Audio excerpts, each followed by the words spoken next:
All right, we are live, and let me just go live on Instagram real quick. Give me 1 second. Let's go live on Instagram. What is your link to the live so I can send it to I'll someone? post it on the private chat that we have on the stream, where you can Okay. see it. Okay, I got you. All right, what's up, everybody?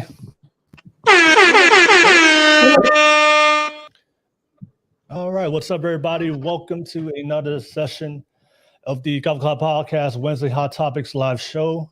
We have another great show and topic to discuss. As you guys can see, we have a full panel of ladies and fellas here tonight, and we have another topic to discuss. As always, I do appreciate you guys for tuning in. I see you guys live already in the live chat. Already, you guys are getting popping early. Stan Joseph, hey Stan, good to see you. Lord Punisher, Jerk, Set us World, and Phil Jr. Good to see you guys in the live chat already tuning into the live show. But I do appreciate you guys. The best way to support the content is to smash that like and subscribe button real quick. Don't forget, this is a public stream, so a lot of you guys reach out to me, ask me how do I join the pod because you're not from the Bay Area, you're not from San Francisco. You guys can join on my Wednesday shows where it's virtual. The link is in the description on YouTube. Come over to YouTube, wherever you're tuning in from, or whatever platform. Come over to YouTube, click on that link, and you'll be able to jump on and be part of the panel and the guests as well. So I do appreciate you guys. I do like to hear from different perspectives, so definitely click on that link and jump on. But let's get that live chat popping. Let me know what you guys think. All right, I'd like to hear your feedback, what you guys have to say. But let's get that live chat popping and make sure you guys show some love to everybody on the panel. All right, so I see you, Tamia. Thank you for just jumping on. Good to see you, Tamia. But lovely world, hey, good to see you. But don't forget, if you have specific question or topics, drop it through a super chat. We'll be able to respond to any questions or topics you guys may have. And of course, if you just want to donate to the channel, drop a super chat, and we'll be able to. Thank you so much for your donations, but I'll be able to give you a shout out as well. Um, Besides that, quick shout out to my sponsor, Global Financial Impact. If you're looking for financial services to set up a college fund for your kids, life insurance, learn about entrepreneurship and financial independence and literacy, reach out to Savannah and her team on Global Financial Impact. They can definitely help you guys out. Shout out to them for always sponsoring my show. All their information is in the link below on YouTube. But that's pretty much all my YouTube stuff. Thank you so much. Let's get that live chat popping. And for all, and make sure if you're a moderator, get everybody active and call out the ninja watchers. I know there's a lot of ninja watchers always be creeping on my channel, watching and saying absolutely nothing. All right, so definitely come out tonight. But we have a great show, great panel, and we're gonna have more guests joining the pod soon. But shout out to the guests one more time. Shout out to everybody on the panel. Thank you so much for making the time. Excited to have you guys on. We have another great topic to discuss this Wednesday night. But I'll pass it back to you guys. A lot of all you guys familiar are new faces, first time on the pod. So excited for making the time. But I'll pass it to you guys. Give yourself a quick intro for everybody out there. Your name, where you're tuning in from, what do you do, and what is your relationship status. I'll start with you, Carolina. Go ahead. Well, my name is Carolina Fonseca. I'm Panamanian. I am a CEO, a lawyer. I do politics and social media. And I've been single for 3 years. And I would say that currently it's complicated. It's complicated. No worries. All right. Thank you so much, Carolina. All right. Thank you so much for tuning in all the way from Panama. Excited to have you on the pod, but we'll keep it moving. I'll pass it to you, Cray Nation. Go ahead and give yourself a quick intro for everyone out there. Hi, I'm Cray Nation. My full name is Craymoni Robinson. I am a cranial prosthesis specialist. I am in a healthy, happy relationship, and I think that's it, right? Yeah, that's it. That's, All right. okay. All right. Shout out to Ukraine Nation. Thank you so much for being part of the panel. We'll keep it moving. To pass it to you, Gabby. Gabby, go ahead and give yourself a quick intro. Hey, well, thank you so much for having me on your show. My name is Gabby, and I'm tuning in from North Carolina. I am currently an accountant analyst. I work in finance, and I'm currently single. Just left a long-term relationship. All right. Thank you so much, Gabby. Appreciate you. Thank you for being part of the panel. We'll keep it moving. I'll pass it to you, Tina Bina Southwest. Go ahead and give yourself a quick intro. All right, hi guys. I'm Tina Bina Southwest. I'm also known as the Detroit Hood journalist. So I talk a lot. I interview people and stuff, like in the streets, like questioning people. Might I know y'all seen that kind of stuff. I also have a small film company called Beat Entertainment. It's a little company I have just started a year ago, and we got our first project out now. So, but as far as my relationship, I'm in a new relationship, very new. So. Okay. No worries. Thank you so much, Tina. Excited to have you on tonight's panel. Excited to hear what you have to say. And then I'll pass it to you, Tamia. Hopefully I said that correctly. Go ahead and give yourself a quick intro. Yeah, you did. You did. Hi, I'm Tamia. I'm in college. I'm 20, and I study criminology, political science, and I minor in pre-law. All right. And what's I'm happily single. All right. Thank you so much, Tamia. Thank you appreciate you for jumping up for tonight. Excited to have you on. But I'll pass it to you, Jerk. Jerk, always good to have you on the panel, representing the fellas. But go ahead and give yourself a quick intro for everyone out there. All right. How's everybody doing? I'm the Sophisticated Jerk. I'm in sanitation services, aka a janitor. My wife left me for my first cousin. So, recently seen. No, I'm just joking with you. I'm a procurement executive. Married.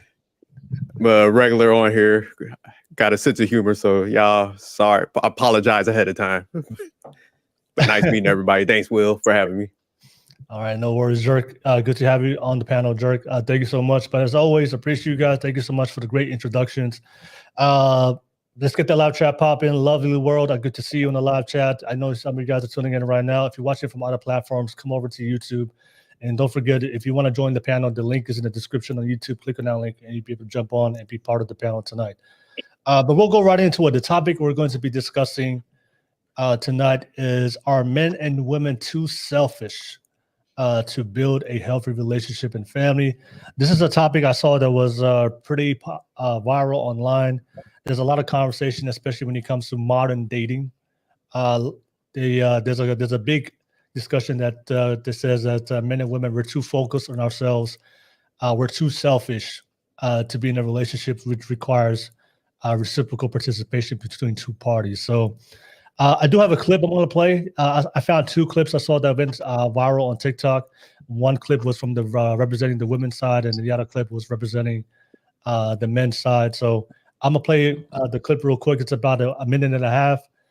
We get to react to it, and then I'll pass it back to the panel. You guys can open the conversation and let me hear your opening thoughts and statements about the topic tonight. So if you're watching this right now, definitely let me know what you guys think about the topic as well. I'd like to hear your feedback. Do you guys agree or disagree? And then give me your reasons why you agree or disagree. So, but let me just play the clip real quick. It's about 1 minute and 30 seconds.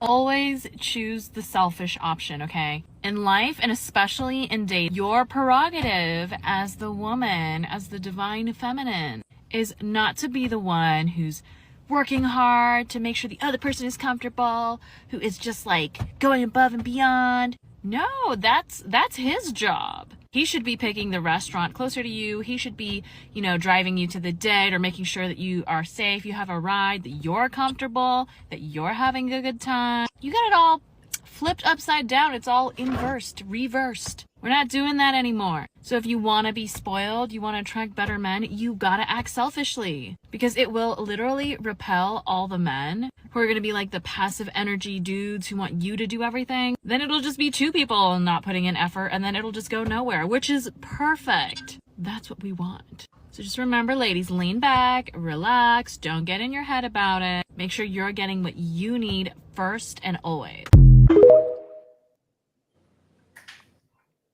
Most men stay with a woman because he knows what she brings to the table. It's a lot of men out here that don't even want to be with the woman. They just don't want nobody else to have her because they haven't found no one else to replace her yet.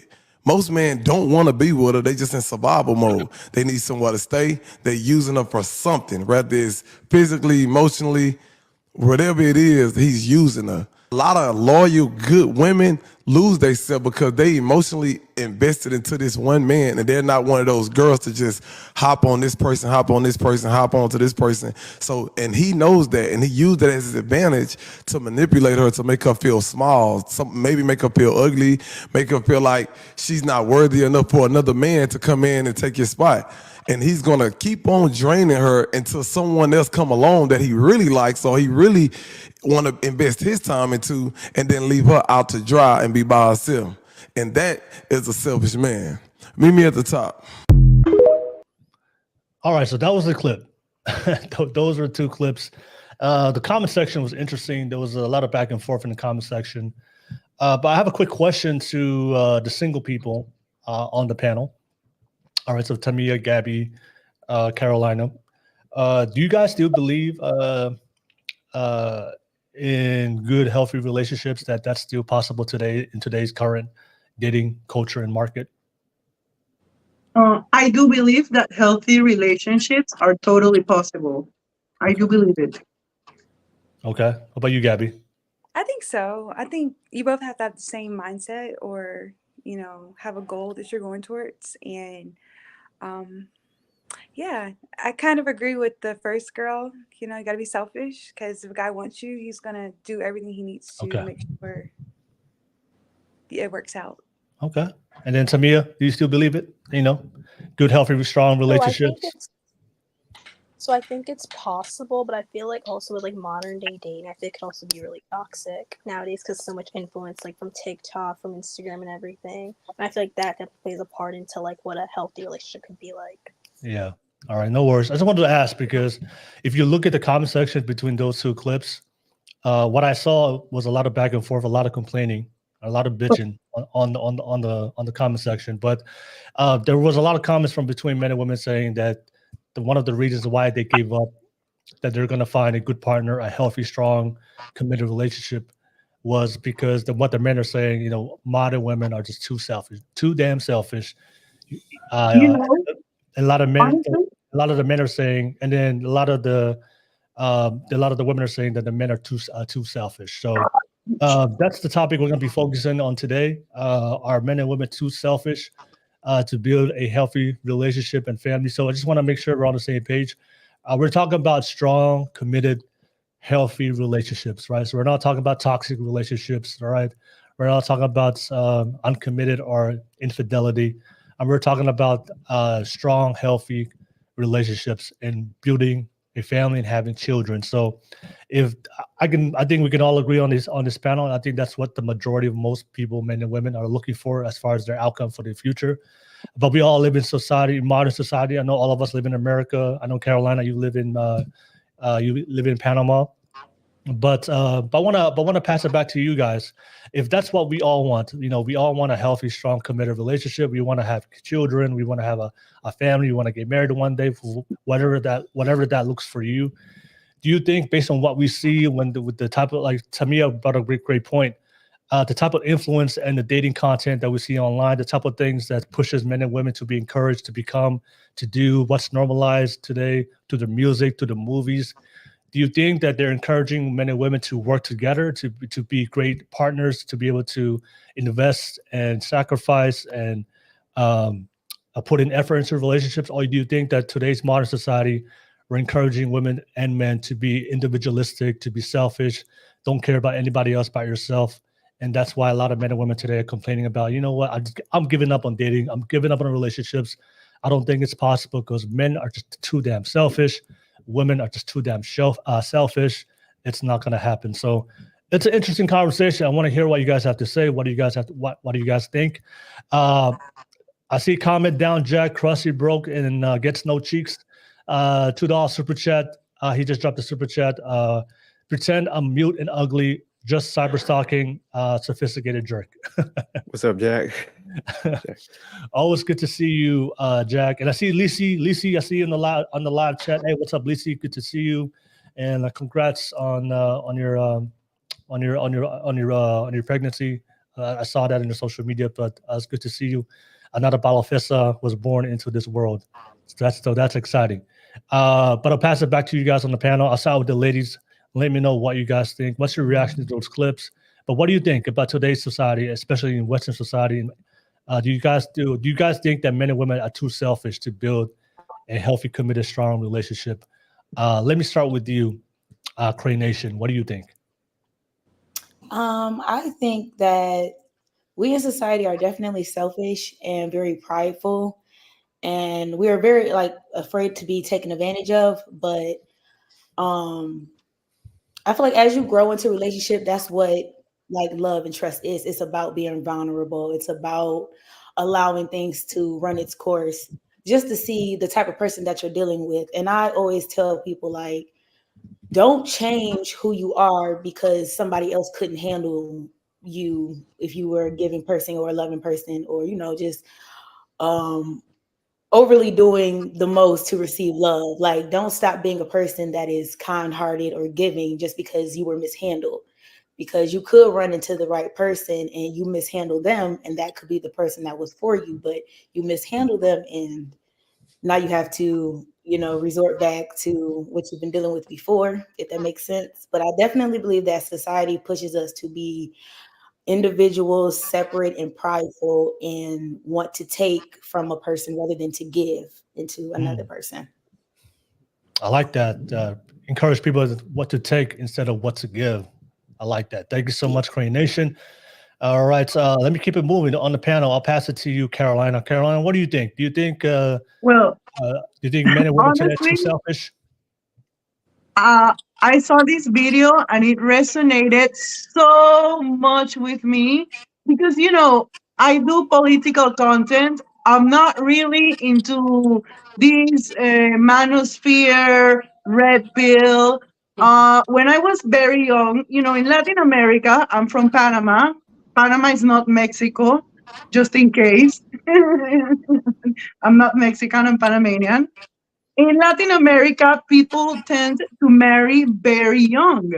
I thought that I was going to go to college, get a degree. I just got a degree because, it was a formality or something that I needed to do while I got a husband. And things just happened. And for example, like I lost my mom, I had to take care of a company, I had to take care of myself. I felt that I was in a vulnerable position and I didn't want to have a relationship while I was vulnerable. So I just waited, and suddenly I'm turning 33, and I go into social media and everybody is telling me that I'm worthless, that I'm useless, that I have emotional baggage, that I have body count, and all these awful He said things body count. that make me think that I don't even want to date anymore.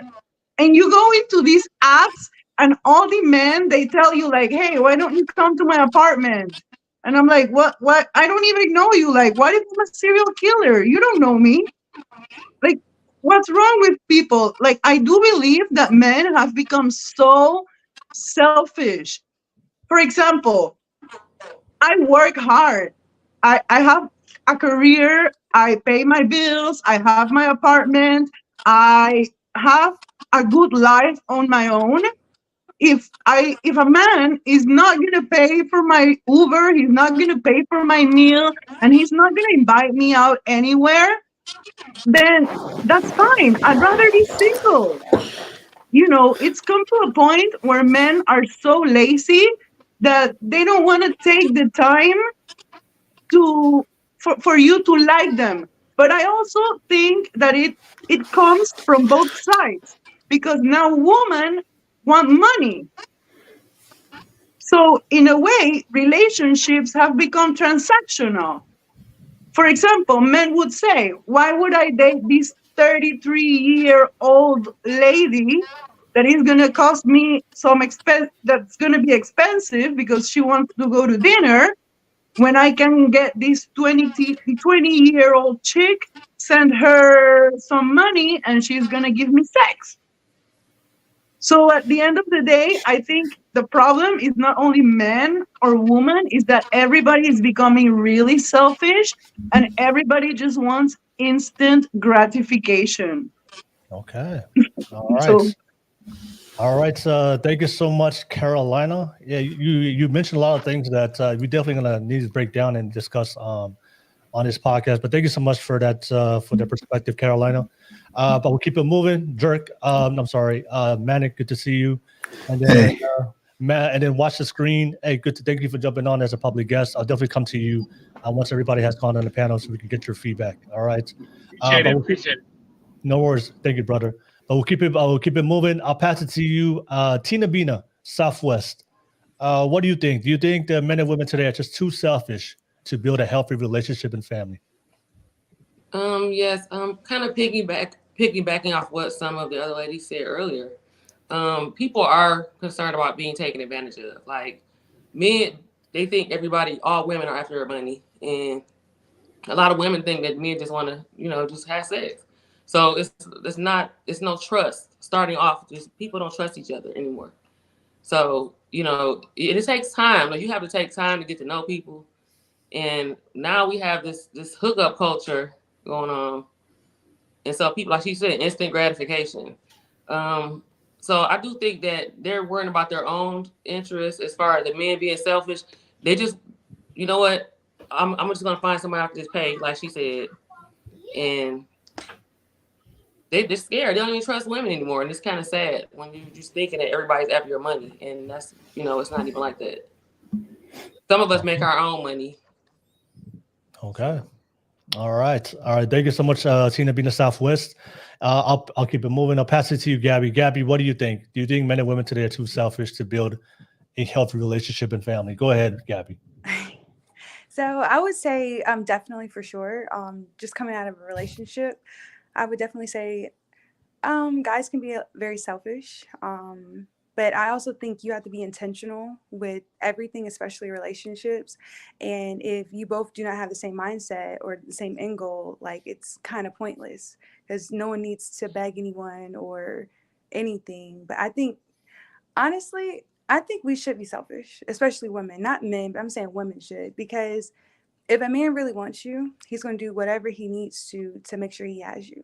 He's going to make sure that he has enough money for that first date or for all of the dates because he wants to make sure that he has you. Just look at your granddads, because back in those days, the men took care of everything and they made sure they could afford everything. And granted, everything was a lot cheaper back then, but if he wanted to, he would. And that's the mindset that I have now with relationships. Like, if it's for you, it's for you. He just has to be very intentional with it. Okay. All right. So thank you so much, Gabby. So Gabby, you believe that women should just be selfish, right? Yeah, but not under like a crazy mindset, Okay. Putting yourself first and you putting all the attention on yourself, or I'm not saying it like that, but like you join a gym or you spend time with your girls or your family, and then, you make time for him, but you're still focusing on yourself to where you're not obsessed with this guy and this relationship and something that might not work out. You still have your own life. Okay. All right. Fair enough. Thank you so much, Gabby. Thank you for sharing. Let me just pass it to Mia, and then then I'll pass it to the fellows, and the fellows can get to say their perspective. But I'll pass it to Tamia. Tamia, what do you think? Do you think men and women today are too selfish to build a healthy relationship and family? Go ahead, Tamia. So I feel like there can be women and men who can be selfish in certain aspects of life, but I also feel like there is times where like women do depend a little too much on men, and I feel like there's always an expectation of like, oh, the man always has to, the man always has to, this man always has to do this, and I feel like because this always happened like back in the day where it's like we've always known it to be the man doing everything, I feel like we definitely should like break the stigma and like have the women do some things, have the men, like I feel like it generally should just be equal. And like I do agree with what Gabby said, like if he wanted to, he would. And I don't know, I always feel like when it comes to like the women, I feel like the women shouldn't like expect as much, but I don't know, that's just my opinion. Okay, fair enough. Thank you so much, Tamia. I see you guys on live chat. Get that live chat popping. I see it's Zach Long D on the live chat. And the first time I seen you on the live chat. Thank you for jumping on and watching. And Bella, good to see you on the live chat. But let's get that live chat popping. Let me know what you guys think. I would love to hear your feedback on the topic. But I'll pass it to the fellas. I'll start with you, Jerk. Jerk, what do you think? Are men and women today, they're too selfish to build a healthy relationship and family. Absolutely. I think most people are selfish. I think the issue is everybody's kind of coming into the situation or into relationships to take advantage of somebody. There's a lot of entitlement of what like I think everybody should be doing. And it's just some weird thing where it's just like, I think what I'm kind of seeing is it's almost like people stop being adults when they get into a relationship. Cause it's just like, if you're self-sufficient before you get into the relationship, to stop doing certain components because you're with somebody because you want to push like whatever a burden on that person. It's just the craziest thing. So I did hear some of the ladies. I did want to give a little bit of pushback. I just don't think anybody should be, I say, what was the term? Oh, selfish, you know, because you're supposed to come into the relationship being genuine and you're supposed to be looking to work with that individual. So I get what you guys are saying. Like, you do want somebody to work for you, but a lot of times when people saying they want somebody to work for them, they equate it to like spending money. But even when you guys reference like back in the day, you know, first of all, my grandfather and them were simps.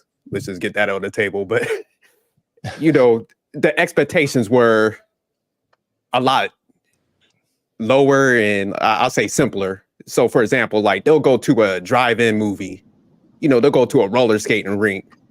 It wasn't none of this stuff where, you know, I want to go to a cheesecake factory or I want to go to these like high cost areas. So, You know, I would be very It's not that they happy. were.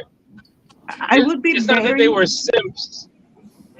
I would be Let- very happy to be taken to the Cheesecake Factory. The only place I get invited is to random hotel rooms. Yeah. The chicks that get invited to the hot places are the ones doing OnlyFans and creating content. And this is where I think that social media gets things distorted. There are real good women out there that have careers and that have professions, and we are not the ones yachting and getting banged every weekend and having champagne. If we're having it, it's because we're paying it on our own. oh, Gotcha. But absolutely. But you're almost looking at it from the opposite way, like how like the red pillars look at it. Like the women who are the only women who are getting. Hey, watch the screen. Let's just get everybody on the panel real quick, and then we can open up for open discussion. Pardon me, my bad. I know a lot of you guys want to respond to each other, so let me just get everybody out the way, and then we'll just go right into the open discussion and respond to each other. So, Dirk, did you want to finish? Yeah. So just wrapping it up. Like I said, I think there's good people on both sides. There's good women, there's good men, and like we talk all the time. I think a lot of times people are choosing people off of infatuation and attractiveness. Then they want to conform that person to like match their morals, values, and all that stuff. And I think that's what happens because if you truly get somebody good, for example, I'm married. My wife's a career woman.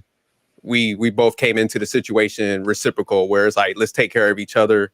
We didn't have no crazy expectations and, you know, very supportive. And I know a lot of guys like that. You know, I know Manic, Will, and the other gentlemen that, you know, typically be on these panels and stuff. So I think that's the biggest issue where when people operate out of like attraction and infatuation, you start pulling in the wrong people. Because even with you, Carolina, you're talking about those guys coming to you like that. Like you might be in the wrong pool of guys because typically a lot of good guys ain't gonna operate like that. So I'll drop it right there, Will. You can keep it moving. No worries. Man. Thank you so much, Dirk. I appreciate it.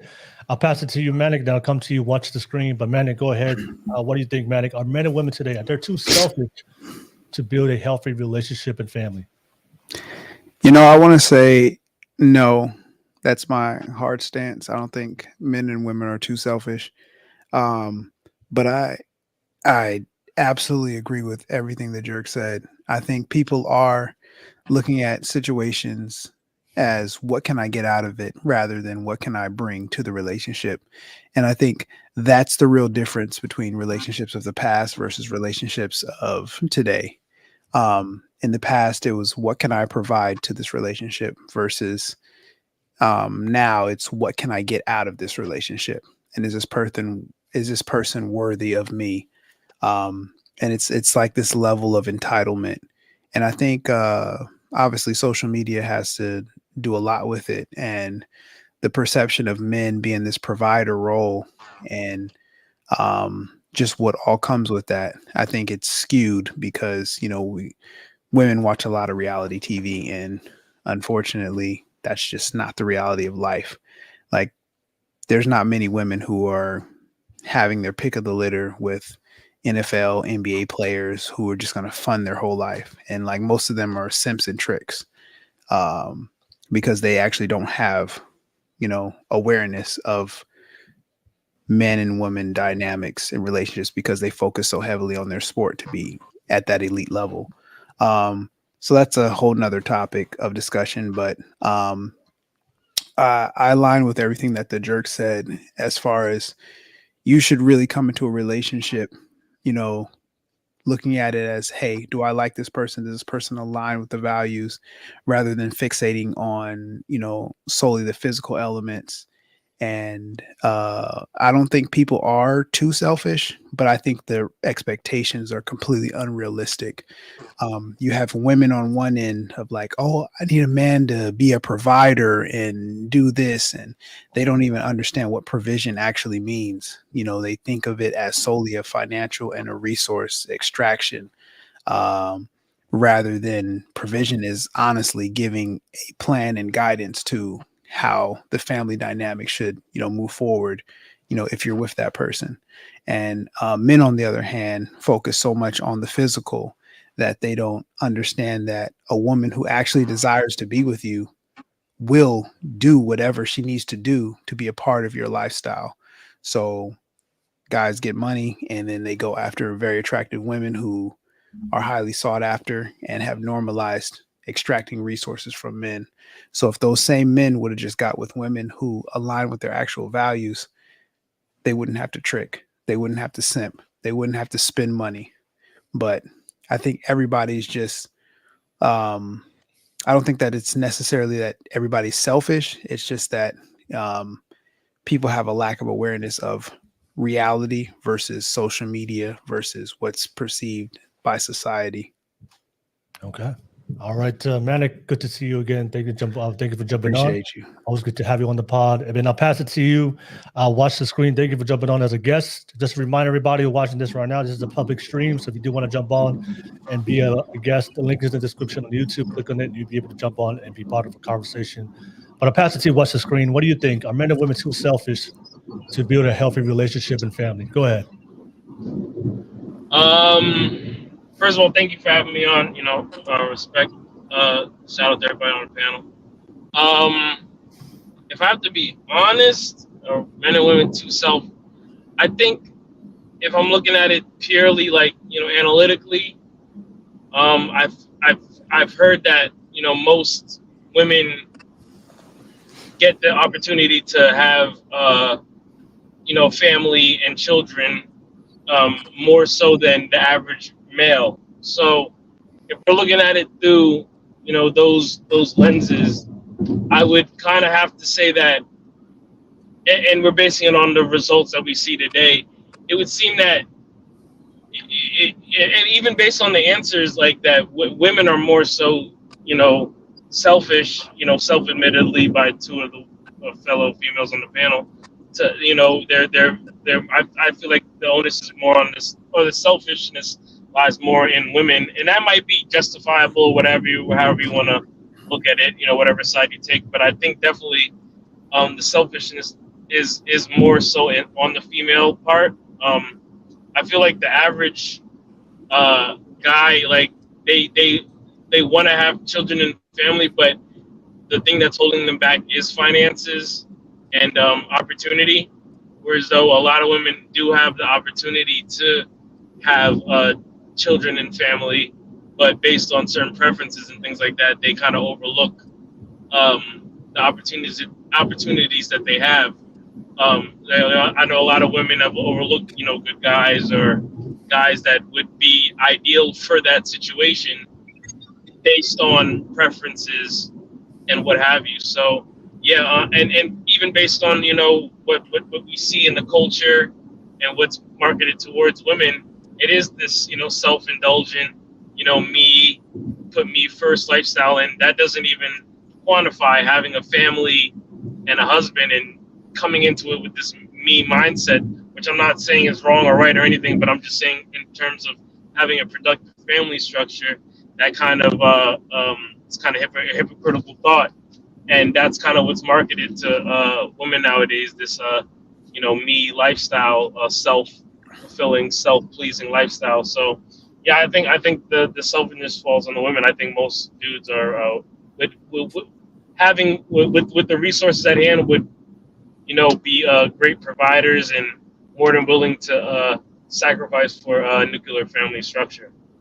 All right. That's it. All right. Thank you so much. Watch the screen. Appreciate it. Thank you so much, everybody on the panel. We got a chance to share your opening thoughts, but I want to pass it back to you guys. We have a chance to listen to everybody. Does anybody want to add on to what somebody said or respond to what somebody said?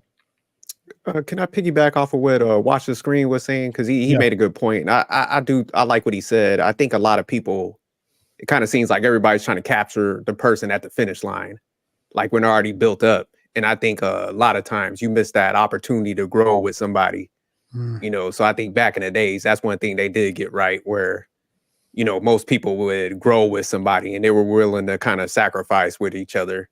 So I think that's missing a lot of days now, where it's just like, I think, like we were saying, getting caught up in social media and stuff, a lot of people are just postponing, like, I say marriage and, families, till they get done with like school and careers, so they get to a good capacity. And I think once you kind of like keep postponing it, you do get a little more guarded and protective, because you're getting a little wiser. We done seen people's relationships crash.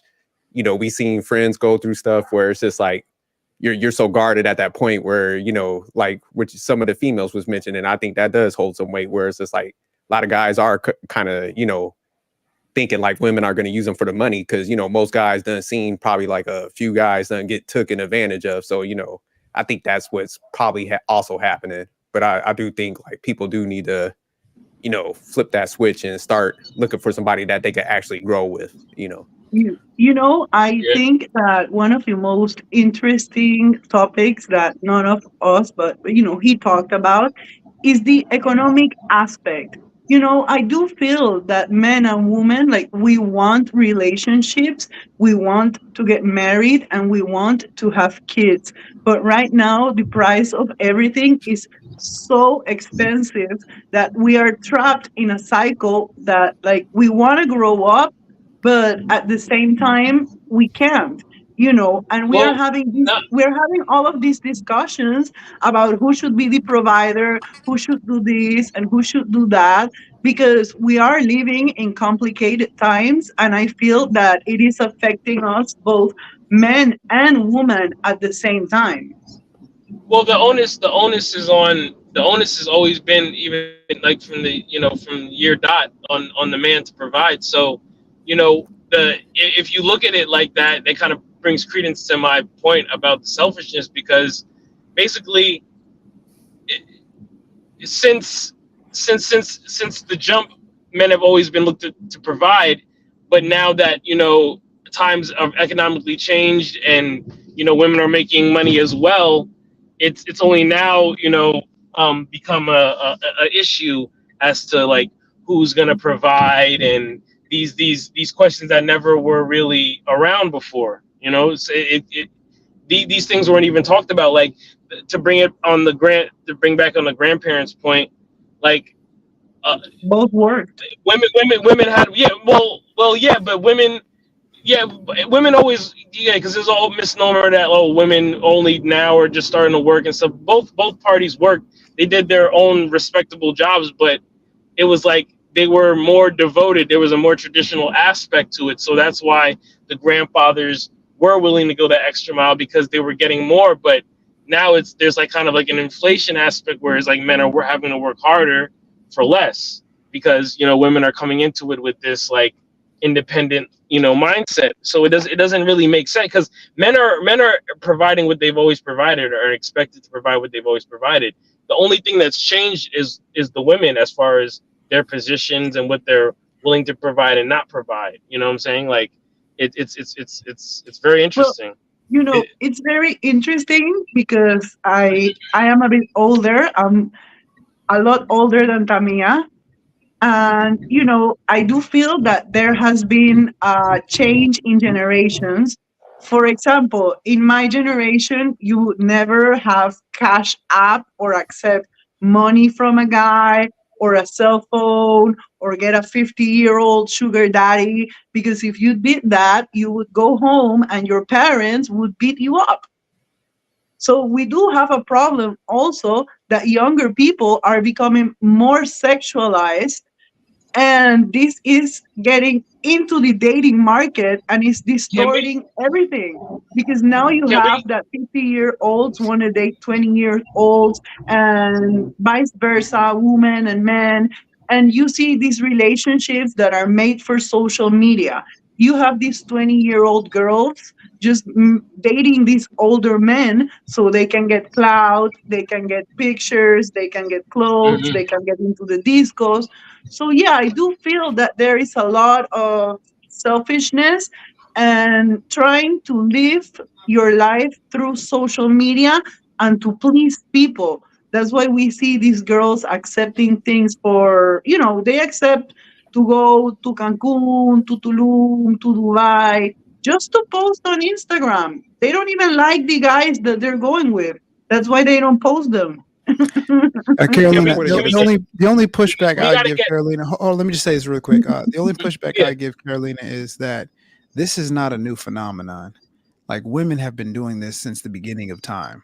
So it's just like, it's not, I mean, just because you see it more on social media doesn't mean that, it didn't happen in the past. They just didn't showcase it on social media. So this is nothing new. I grew up around women, and they always, oh, I date older because I'm more mature. And, it's always been a thing. And yeah, some women will go to the extreme of like, okay, I'm gonna date a guy like 10, 20, 15, 10, 15, 20 years older than me because they have more resources. And I can, utilize those resources. But this has been going on for a long time. This is not a modern thing. So, and, men, if you're an older guy, still single, you know, you you probably didn't have the most options. You didn't have the woman that you wanted back when you were young. So you kind of have to wait around, and now that you got money, you might turn into a trick or a simp. Um, but I mean, that's not really the guy that women want. Women want the guy that's generally, most women want a guy around their age, maybe a little bit older, with the wisdom that they're still attracted to. But when you start dating men in different generations, um, there's just less relatability. And but it's not a new phenomenon. This has been going on for a long, long time. Yeah, just to piggyback off man, because I was about to say the same thing where I'm 44, and I think our generation was the ones that was like, well, I would say even because my sisters and stuff, when they were younger, I think it was the older generation was like, go get your schooling, don't do this. I can't stand my life, because I used to hear it when I was growing there. But I think it was the older generations that were passing it down to the younger one when it started coming to like getting the attention and kind of going out. So yeah, I don't think it was just like young girls all of a sudden just started wilding out. I think they were watching like their moms and sisters and stuff doing certain things, so they just picked it up. All right. I, Thank you. I do Oh, believe it comes from home, from education. Uh, Coming from Latin America, maybe my dating experience is a bit different. In here, most women, they don't play independent. They play like they need you. That's how they con you. And in here, we Keep don't it play the 100. independent game. I'm sorry, I'm not a feminist. I'm not a feminist. We just cry and say like, oh, I'm sorry, I can't do this, I'm a lady, and someone will help you. But I do believe in the value of education. My grandmother created the first long distance university in Panama. My mom went to college in the United States. My mom was a stay at home mother, but she was educated. So I do believe that education is important. It's not that it's not important. okay. But if I'm an educated woman, I made an effort to become a lawyer. I make an effort to work. I make all of this effort in, like I put all of this effort into myself. The least I expect when a man wants to be with me is that he makes a little effort. I don't expect him to pay for my bills. I don't expect money for Gucci bags, you know. And that's why I think that social media is lying about relationships. I don't think most women really have these high standards.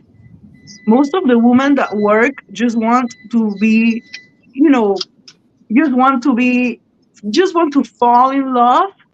And then, of course, we'll share our bank account with you. We'll split the bill, but can at least like men make the effort at the beginning to get us? I think How many? most women, How many?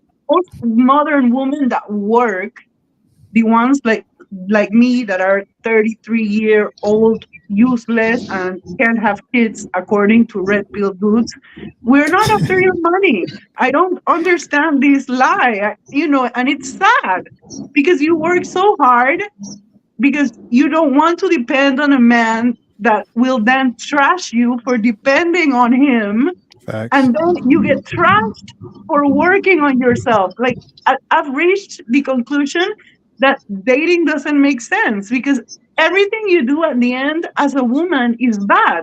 I have girlfriends that had kids when they were younger, and let me tell you something: the men are selfish. Do you have Carolina, any Carol, idea Wait, wait, how wait. annoying Carol, is a Which Carol, kid? Carolina, which can we expand on Oh expand on yes, that yes, as a panel yes. real quick? I'm sorry, but Let kids me are pass it back to the annoying. panel. Yeah, let me pass it back to the panel real quick. All right, but I would love to spend all y'all money, ladies. Don't Yeah. get it twisted. We want y'all working. And shout out that brother. Shout out to the 50-50. I Carolina is definitely a yeah, 50-50 look, type. I The do want to standard is low. I do want to expand on something that Carolina said because it's something that's common based on the rhetoric I see online. But we do understand we live in modern times. There's a lot of women like Carolina who are very career driven and focused. They spend majority of their early 20s going to their 30s to achieve a career, to achieve a goal and their ambitions. And they're 33, 35. They have the accolades, they have the finances, but they don't have a family, but they're single. They don't have children. A lot of men online would say that those women are useless and are selfish. I just want to ask the people on the panel, what's your response to that, and why do you think a lot of guys have that perception, have that judgment on women who spend majority of the time just focusing on their career and their accolades, and now they're in their late 30s and they don't want to be in a relationship with them? And what I see online, a lot of guys are saying those types of women are red flags, and because they tend to be the most selfish ones, unwilling to compromise, unwilling to be to give to, especially for the things that men are looking for. What do you? I just want to address that because it's something that I see online. I do see it, a lot of conversation between men and women, and there are millions of women they right talk now. about the wall. They Yeah, talk about yeah, there are a that lot of whole women right now wall. focusing Yep. on to be successful. What's your response to that, Craig? I start with Craig, then I'll come to Gabby. What do you think about that, Craig? So I think that women put too much emphasis on like having all that degrees and stuff, and like try to make up for not having a man. But like, at the end of the day, as a woman, we're wired differently. Like when we get an accomplishment, it only feels good after like we have our little open house or we go out to dinner, we have our little celebration. But we want to have somebody to celebrate with. We want to have a partner. So it's like I never put my career above like relationships, or I never wanted to be a woman that's like, oh, me and my man are equal. Like I make money, I got a degree. Like, no, I feel like my man should be a little bit like I should have my own, like I should have education, I should have my own money, but I don't think that that's my focus because I feel like I'm a mother. Well, I don't have kids yet, but my desire is to be a mother, a wife, take care of my household, be there for my kids. Like you can be career driven, but you would sacrifice being a mother, being a wife. So it's a sacrifice whether you decide to be into education or career, making your money, you sacrifice healthy relationships, or you sacrifice being a mother, you sacrifice kids. And then when you look up and you're 50 and you want a man or you want like a family, it's kind of hard to get those things. It's still obtainable, but you didn't put that as priority. You put everything else as priority rather than what you were wired to be. I hope I don't sound too old school. Like, No, that's I fair. don't. No, Okay. you talking facts. That's 100% Yeah, facts. No, that's fair. That's you fair. doing good. Okay, I just don't want y'all to think I'm old school or nothing. I just believe that. Yeah. No, wait, no, ain't nothing wrong with being old school. So, No. Cray It's not Nation, old school. I Cray wish Nation, I was married and with kids. My career has never been my priority. It Yeah. just happened. You need to do something while you get a husband. And that's what I don't understand, why they trash us so bad. Like, do they really want us just sitting in the living room like this? Prince Charming is going to come down and pay my bills? I Or let mean, me I feel that for me to be with a man, first of all, he needs to be a real alpha man so I can feel safe. We have a problem with masculine and feminine energy. When a woman has to work too hard to obtain things, she becomes masculine. So Extremely. what happens to me in my dating life is that I run into men that I can't be with them because they don't make me feel safe. So So what do you I mean? end What up do you mean by that? being, What do you mean by make you feel safe? Yeah. if I have to pay the bills, do the Oh, here we groceries, go. do everything on my own, take care of myself when I'm sick, if I have to do everything, why would I need a man? He's not making me feel safe. Like, I Carolina, should let me be ask able you. to, Let me ask you a question real quick. Do you feel safe by yourself? yes, I'm a criminal Okay. lawyer. Hold on. I'm a That criminal lawyer. was the straight question. You feel safe by yourself. So by Yes, yourself, yes. you're paying your own bills. You're doing everything by yourself. So if you add a man to the equation, why do you not now feel safe versus you've been doing Okay. 100% of everything by yourself now? I have a Walk me very how a special. man I, being I, in your life makes you feel I have a unsafe. I have a very special case. I wanted to have a family since I was like 22. It's not that I prioritized my career first. And this is what some people get wrong. It's not that we prioritize. No, I You're just dodging the went to question. Yeah, you didn't no, ask the question being that unsafe. ba- Why do you feel basically unsafe with a man? because he can't provide for me. I'm used to a very good lifestyle that my parents provided for me. I already have an apartment. I have a nice beach house. Okay. Like the last date I Okay, went, the guy, Carolina. I- So I- is that not feeling unsafe, or is that not meeting your expectations of what a man is and what a man is supposed to do? if I have to take control of the situation, make the phone calls, and fix the problems as a lawyer, then I don't feel safe. Okay, so that's not feeling safe. That's not meeting your requirements of what you expect. So your expectations may be a little bit too high for who you are and what you have to offer to a man. So that's different from feeling unsafe. That's an interesting question. No, hold me. Follow me. So when women say they feel unsafe, that can't just be a blanket excuse for just a man to just do everything for you, because that's just not reality. Unsafe is you walking around and not feeling, like a sense of security. So you're conflating the two. You're conflating security with what you want to take from a man or what you expect to get out of a man as far as extracting of resources. This is the problem. Red pill men only talk about women extracting the resources, but they never. Red pill. Listen, Carolina, hold on.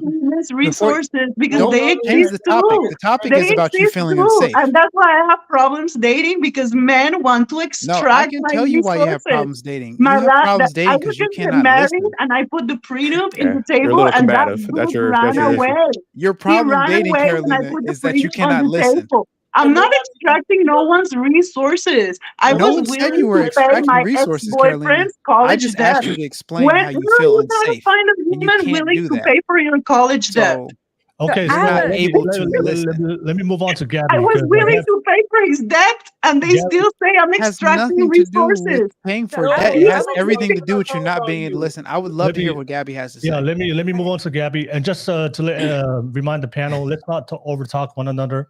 Let's go one Yeah. by one, especially if we're going to respond to each other, so that way we can get to hear what everybody has to say, especially the people in the live chat. So I do see you guys in the live chat. Lord Punisher, Gas Mask, good to see you guys. Menelik, Mannequin, Prudy, Bottle Festa, good to see you guys. Get the live chat popping, and then Krusty Broke and Gets No Cheeks, Jack. Said, can we define what dating is and agree to that first? Okay, I'll come back to that, but let me just get Gabby. I know Gabby wants something to say. I saw her hand raised. Thank you for being patient, Gabby. But go ahead, Gabby. Of course, of course. I would say, I know if you're religious, especially, you probably heard of this, but being equally yoked in a relationship, and this goes like past materialistic stuff. Because I mean, nowadays, women, we go get our educations because 50 years ago, you know, our grandmas and great grandmas, they weren't able to get an education to get that job because the man was always providing for them. So that's why I pushed myself to be the successful woman I am now. But it's about being equally yoked. I mean, I can take care of myself, but I want a man that can take care of me just as better, you know, if not better than I can take care of myself. So it's not that I need a man materialistically, but I'm not going to get in no masculine energy. Like, I'm a woman, I'm very feminine, and I'm not going to act like a man. Like for instance, in a relationship, a goal or like an expectation, if we're dating, I'm not touching no trash. That's just not what I'm going to do. Like, that's something that I'm not going to do in that relationship. But as far as like money and stuff, I mean, you know, in that household, especially for the married ones and people that's in a relationship, everyone has their own resources, and you know, you help each other out. Like, you know, it's a partnership. So whatever works for your relationship works for your relationship. But I mean, if your man wants to buy you a house, or if he wants to, I don't know, like you were saying, Caroline, pay for your tuition, that's y'all's business. I mean, if that works for y'all, that works for y'all. But you got to make sure it's a equal partnership, and that would help a lot too. And you both could be selfish within yourselves, but making sure that you have enough time for each other for your relationship, if that makes sense. Gabby, But just being equally yoked helps a lot too. I've heard the trash thing. Can you tell me what the equivalent would be on the female side of, like, what's the equivalent to the female of taking out the trash, like, as a duty? I mean, why would I take out the trash if I got a man? No. I didn't say. I don't think you should. I'm saying, what would be the female equivalent to that? I mean, you know, if she's Wash the dishes. cooking, if she wants, that's what I'm about to say. Being come on, cooking dinner ask her. stuff. But I mean, each household is different. You might have this. No. Like, I would no, because trash is a universal thing, and I like that you said that. So I'm saying, like, trash has to be taken out once or twice a week on the button, or else it's gonna stink. It's gonna be a problem. So I've always asked it, and I've never been able to get a clear answer. What is the female version of taking out the trash in a household setting that something that has to be done, that we can expect? Because most men will adhere to that trash request. Like, they'll be, oh, my girl. You know, it's almost like holding the door open. You know, like, oh, my girl don't want to take out the trash. I'm gonna take out the trash, and most men will adhere to that. But I've always just wondered what the female version of taking out the trash is, like, you know, in terms of a role that has to be done consistently, you know, from the jump. I would say, you know, just being sweet to your man, like, you know, and everything else just working itself out. You know, if you take care of the house, everything else is just, he knows he's going to take out the trash, you know, he's going to do the yard and then the car stuff, all the masculine stuff, because I'm not doing that. But, you know, you just be sweet to him. If you're sweet to the man, you know, he'll take care of you. He'll do what he needs to do, and it all works out. So I take out the trash twice a week, and I get a sweet wife, mate. And what? And you talking about, but watch the screen. You got to be sweet every time, though. Yeah. You talking about equal partnerships? I'm lost on where the equality is in that. You know, for example, are you supposed to be sweet on default? I had an equal partner, my ex-boyfriend, he was also like a very, very successful lawyer. He was more successful than me. I'm not gonna lie. And, as a woman, I put always his career first. And that's what, as a woman, our role is supposed to be. Before he would wake up, I would have the coffee ready, I would have breakfast ready, I would have everything ready. So he would only wake up and do his job. I would take care of the supermarket, I would take care of the house, I would take care of the puppies. If he wanted water, whatever he needed, he's the one sitting there making money so I can take care of the house. And I'm a lawyer too. So if I felt like I was bored and needed my own money, he would give me work so I would work for him. So, I don't believe that that working and being a housewife is something that's like mutually exclusive, you know? Yeah. And at the end of the day, I do believe that people are selfish because, yeah, if your man provides for you, the least that you can do is look good for him, have his breakfast, and, do everything that that man needs to be very happy and keep providing. All right. Well, Will, real quick, can I? There's a quick point I wanted to make because I hear it a lot in these conversations. So when you're talking about masculine and feminine, all that really means is like masculine means male traits and feminine means female traits. So it's supposed to be static. It should have changed. It should be conditional that you're masculine or you're feminine. If you're not, like I said, if you have to be feminine to operate in certain ways, if you're getting something, then you're just not feminine. That'd be like a guy saying like, hey, I'm only gonna be masculine if you do A, B, C, D for me. No, masculinity is static, so is femininity. Well, going back to masculinity, femininity, and feeling safe. For example, Carolina, Carol, let me just step in real quick. I do want to ask a quick question before you, because I know you like to talk for a little bit, but I want to go back to the topic. We're talking about too selfish, right? Are men and women too selfish to build a healthy relationship and family? So I want to stay on that topic.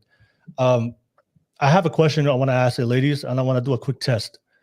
When it comes to a dynamic of being in a relationship with a man for the ladies, do you consider yourself a selfish person, especially when you go in your relationship with your man? Do you consider yourself selfish? Yes or no? No, that's No, why okay. So Caroline said no. Gabby? Oh, and like what regards? Like selfish how? Like, I mean, are you selfish? You get feedback from men that tell you, you know what, you're too selfish. Like, when you go in a relationship with men, do you often get feedback that they tell you that you're selfish, or you get feedback saying that you're very considerate, you do care about my needs, you reciprocate the things I want? Like, are you a selfish person in a relationship? Yes or no? I would say no. I would say if anything, like even my friends, family, I'm very selfless.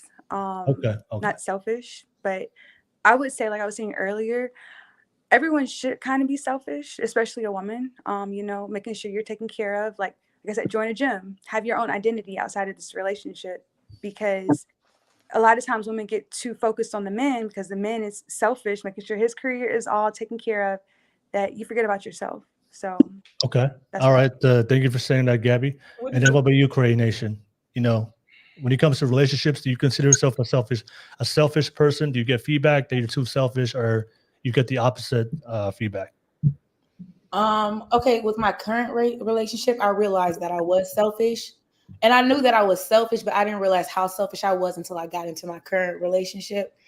And I realized, like, hey, everything don't got to be about you. A relationship is about balance. It's about equal. Why would he want a girl that's always about her? Like, he don't have a safe space. He can't talk about work. He can't just talk about his friends. Everything got to be about me. I realized that getting in a relationship where I was happy and I love my man now. And, I care about his feelings. I care about how he feel. I want to make sure that I'm there for him emotionally, because if I'm not, that's where the cheating comes in. So I knew that I was selfish going into this relationship, but I definitely did a turnaround once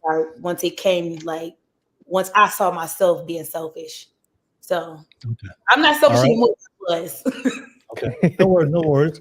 And I just want to get a understanding of what type of men that you guys are looking for. So for Gabby and Carolina, do you guys want a masculine man? Is that the type of man that you're looking for? A masculine man? Well, I'm not gonna lie. When I was younger, I liked hippies and surfers. Now I like masculine alpha males that do politics, finance, and law. Okay, so alpha male, masculine man, a man who's a leader, a man that can financially take care of you. Is that And something that that you want in a man, Gabby? and that can control me. Mm. Okay. Mhm. Yes. Okay. All Yeah, I would say so. Like, he's a man of his words for sure. He can take care of himself as well as me and then some. Okay. Stuff like that. No, the question I want to ask you guys, because we're talking about too selfish, right? Are men and women too selfish to build a healthy relationship? We're talking about a healthy relationship and family. So I looked up the definition of selfish: person, action, or motive lacking consideration for others, concerningly chiefly with one's own personal profit or pleasure. All right. So the reason why I brought that up, it's because um, I don't really have a problem with what women when it comes to your preferences of what you're looking for in a man. But usually when you listen to a lot of women, they usually explain the same archetype of man that they want, right? Strong, tall, financially competent, masculine, leadership qualities, right? Discipline, good morals, good values, faithful, family man, wants to take care of his family. So usually for a lot of women, that's usually the type of man that you're looking for. So we all understand there's things that women are looking for, but there's also things that men are looking for as well.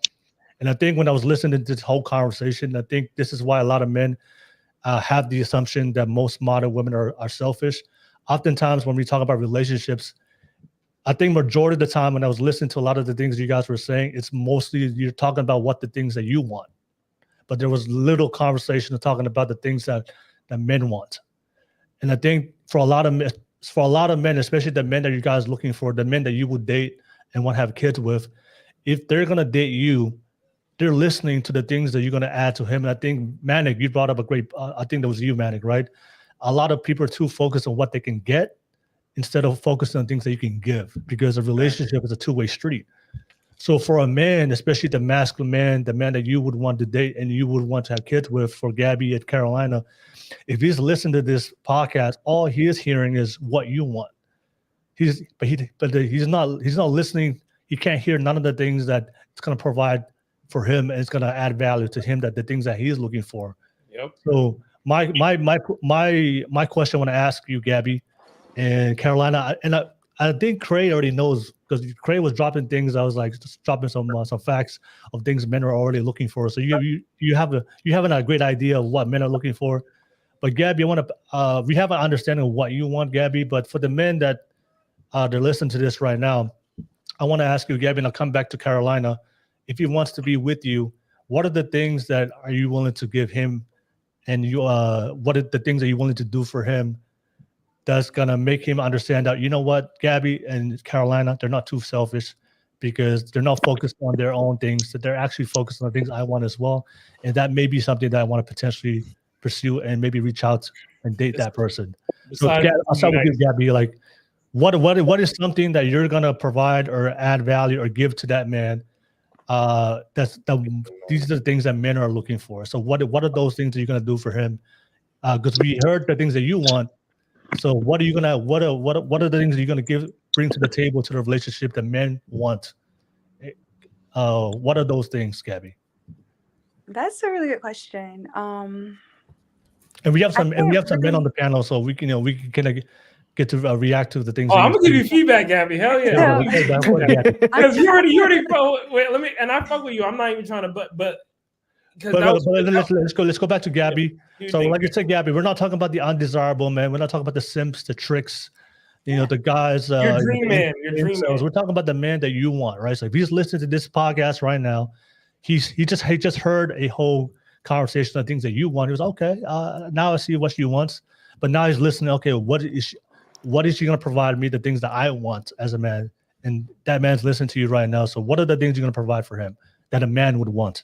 especially the man that we just talked about, the masculine alpha, provider, protector, financially. He checks off all those boxes on your list. Yeah. He's like the ideal dream guy for you. 300K. He's 6'5". He got a Porsche. He got a condo. He got a little Frenchie bulldog. You know what I'm saying? He eating.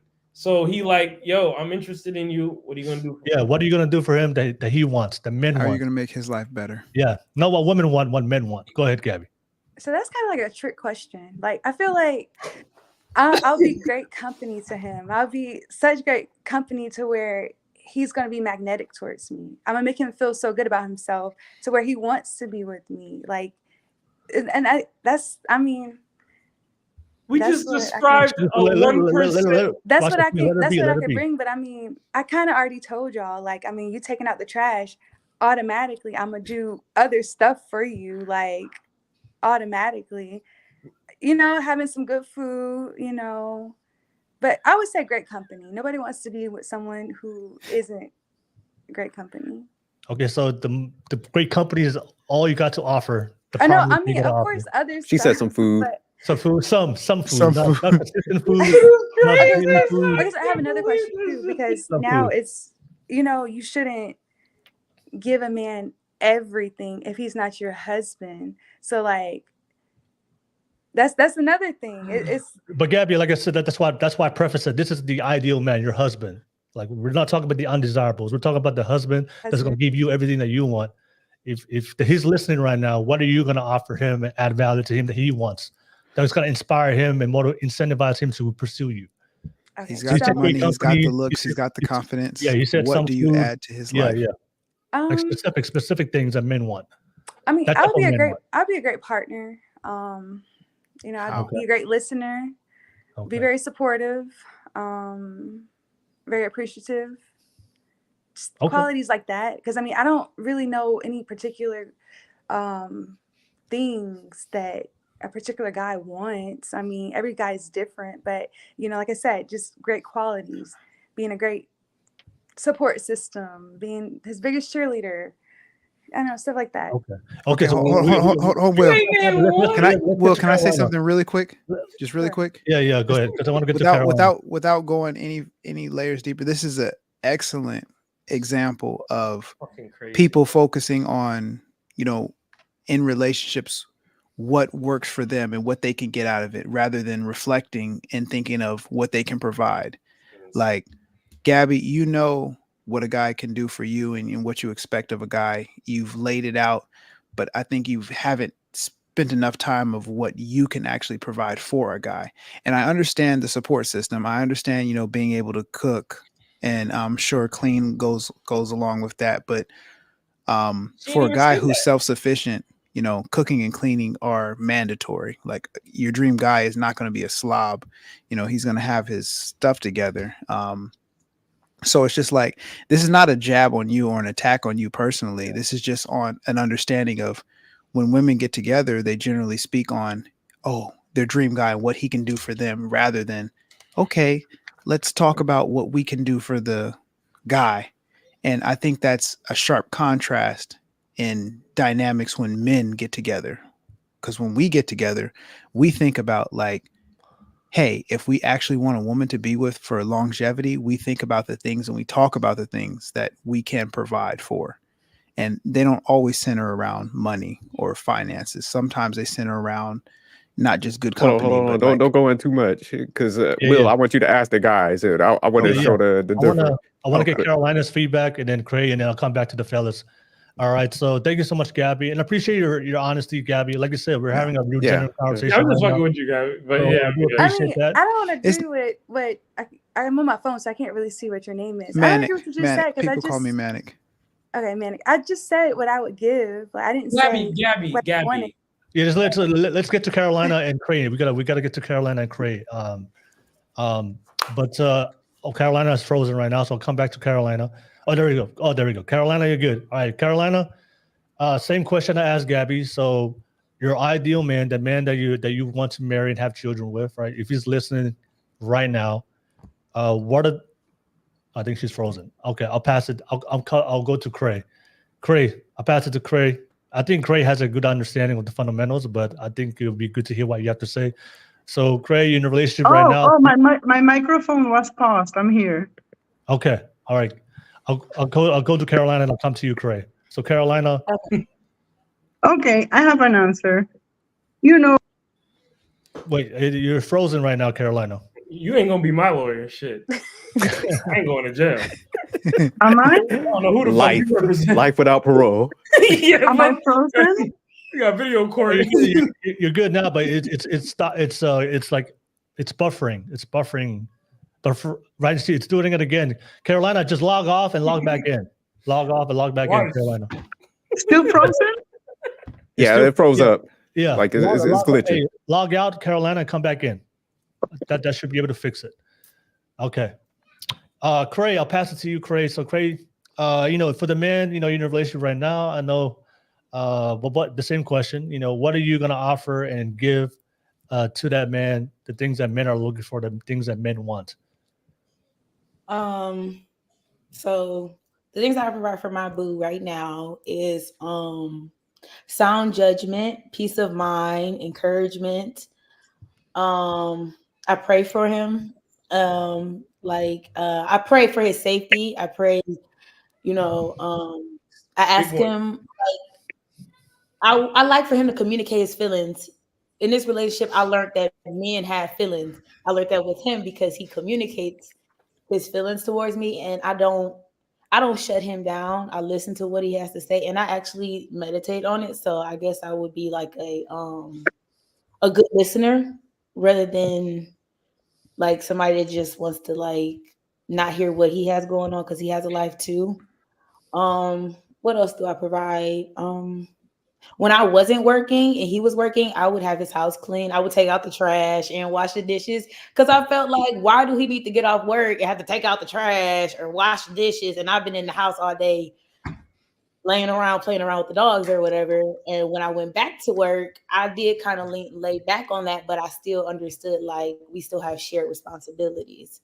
So I would say I'm a friend to my boo and a girlfriend. If you could be that, that's what I provide. All right. Thank you so much, Cray Nation, and shout out to your man as well. Mm-hmm. All right, I'll pass it to you, Carolina. Carolina, same thing.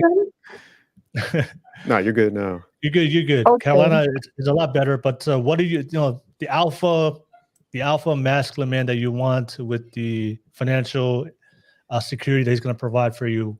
What are you gonna give him and add to his life, to the relationship that he wants? Okay. She said give. She said give.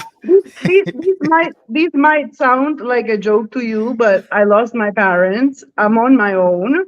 So the person that I choose to marry is gonna be everything for me. He has to be very important. What are you gonna bring? Carolina, I am gonna bring. Carolina, the question is, what are you gonna give that man? Like, what are you? Because we understand relationships are a two-way street, right? So there's things that women are gonna give, men are gonna give to the woman. Can you let me explain? Yeah. When I say everything, I mean I'm gonna give him a good and a big family because I come from. At 33. Just being yo. Well, technically, women we're not in trouble to 35. We haven't had kids yet. No. I know, but you're not gonna have 4 kids at 33. She said a big family. I can use HIV. That's what you have money for. HIV. Avoid at all costs. That's gonna have the opposite reaction. I'm 33, but I can adopt kids, whatever. I already have a big family. I have 60 cousins. I'm Latina. What do you expect? I have very strong family values. I'm not gonna go with any random guy that my family doesn't approve of. If there's a reason I'm single, it's not because men don't come to hit me. They do hit on me. Trust me. It's because my family simply does not approve it. What I'm trying to be a good girl. I'm going to take care of my husband. I'm going to give him my pocketbook. I expect him to take care of me. If I'm going to give this man everything, kids, my pocketbook, you know, cook, clean, I'll go to the gym. I'll do everything he needs to be Have you happy been? so he can provide for me. Go ahead, When say it. I Watch grew the up, screen. I learned to not disturb Yeah, whoever baby. is providing. So if I have to cook and clean to make him happy, and I have to understand that he has to work for 12 hours because he's successful, and I have to make social connections and plan events and manage properties, I know a thing or two. Being a housewife is not that easy. So you do have to give everything to make your man's life easier. Okay, that's Okay. actually a good answer. No worries. And Carolina, a quick question before I pass it to the fellas. Like Of course, and good sex. all the things that you're doing that you just mentioned, all the things you just mentioned that you would do for your man, are you doing it now, even when you're single, or are you just gonna do it once he comes into your life? I did it with my ex-boyfriend. I told you I didn't have a problem putting his career first than mine. I would get paid to write articles pretending to be him. Okay, Oh, fair enough. All right, thank you so much, Carolina, Gabby, and Crane Nation. Appreciate that. But like I said, we're having a conversation. Are men and women too selfish to build a healthy relationship with families? So I'll pass it to the fellas. Fellas, we can. What's your reaction and your feedback on based on what the ladies said, their answers? I'd like to hear you guys get. No, we're all fellas. We have conversations with the guys. We know the things that men are looking for. So, but what's your honest and genuine feedback based on the things that the ladies listed about that their ideal man and what they're willing to give? Do you guys agree, disagree? You guys, there's something that you want to respond to? I'll start with you, Jerk. Go ahead. No, I think they gave some good answers, but one thing I just think that's just missing overall, and this is just a point, some feedback. If I was like a female, I would, because it's the same way I'll answer as a guy. Like, I'm gonna do whatever it takes for my family, because I think sometimes in our minds, I think we got such this buildup of like this dream picture, and it's just like you might be in a different phase. There's times where people gonna lose jobs, so I just think when you're dealing with a relationship, especially when you're looking at longevity, it's just like I might have to take on multiple different roles. And I think what we tend to do in all these conversations is we're locking everybody into this like picture perfect box, reality in everybody's mind. And it's just like, it might not happen to that. You might, like I said, you might have to take on a different role at a different time. So it's just like, we're building up these expectations on each other where it's just like, hey, when you're in a family, you do what's best for it. You do what you need to do to keep that thing afloat. So like, I just thinking back when we were talking about the older generation, my grandmother, worked and did a lot of that stuff. Same with my grandfather, and they're 90, you know what I'm saying? So I think sometimes we're just painting these pictures of these false realities and stuff. And not to say like you if you want to stay at home, I definitely agree, but it might take some sacrifice to get to that point. There might be some lows, especially if somebody has a business where, you might have to take on a little bit of that slack. So it's just like, I would build that into my response if I was a female, like, hey, I'm willing to do whatever to keep our family afloat, to keep it running, kind of wherever I'm needed type of mindset. All right. Thank you so much, Jerk. Manic, pass it to you, Manic. What's your, what's your genuine, honest feedback based on the answers the ladies provided about what they're willing to give to the men based on the things that they think men want? Well, I think of things from like a mathematical perspective, and just off the rip, just hearing everybody's responses. Like, I got Cray Nation #1 as far as like she understands, like she gets it. So I see her, she has a boyfriend now. I see her boyfriend either marrying her or her finding somebody else who, will do something like that. So just because she just really understands, the whole dynamics between a man and a woman and bringing value, I feel that Gabby is open to understanding that and having that conversation, but I just don't feel that she's been around a lot of people to really have that deep conversation beyond like the surface layer or like, 2 layers deep. But I mean, that's why we're here. That's why people come on panels and stuff like to get different perspectives. So I don't fault Gabby for that. Like I think that she's a great woman and she's open to hearing things and having dialogue. Carolina, or is it Carolina or Carolina? Carolina, yo hablo Carolina. español de hecho. Yeah, sí, yo entiendo un poco. Carolina, I feel like she's on the path where she understands, but is still very set in like her ideal situation, and Saying she's that's going to stubborn. be yeah, definitely a little bit stubborn. But I think if she got out of that phase and actually had the conversation, she could really discover, kind of what the issues are. Because I don't doubt that she's running into great men and having great relationships, because she's very outgoing, very outspoken, and she can clearly articulate how she feels about different situations. So that's definitely a positive. So I see a lot of potential with that. But I would just say one thing to Carolina: just be open to really having that dialogue and hearing another person's perspective without assuming or coming to what your perspective is on everything. And nobody's perfect. So we all have, even if somebody's opinion, you don't agree with it, it's still their perspective. And sometimes you can learn from perspective, even if it is outside of your own. But general, I love what the jerk said, because I wish that question would have been flipped on the men, because that's the exact same approach I would have taken. Like, everybody's situation is unique when it comes to relationship dynamics, because we are all unique individuals. So putting 2 people, those are 2 unique individuals together to form a relationship, you're going to have to do things that you might be able to done with one relationship that you didn't do with another.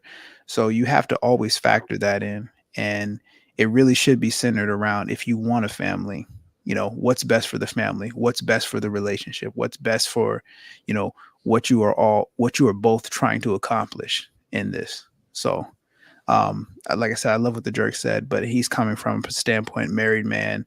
So he said, hey, I'm going to do what's best for the family. And I would take that exact same approach, because, I have a family and I would want a family. That's what I look forward to. So I am willing to do what is best for the family. So I will be selfish at times, because sometimes my selfishness may come off as selfishness, but it's actually the right path needed to bring the family closer to, ultimately what I'm trying to accomplish, which is leaving a legacy of generational wealth. All right. Thank you so much, Manic. Great response, Manic. I'll pass it to you. Watch the screen, Phil. Thank you for jumping on. But let's get that live chat popping. Let me know what you guys think. I do appreciate you guys watching and tuning in so far. Watch the screen. What's your feedback? Your genuine, honest feedback based on what the ladies provided. So the question was, just to reiterate, the question was, what would the women do for their dream man? Correct?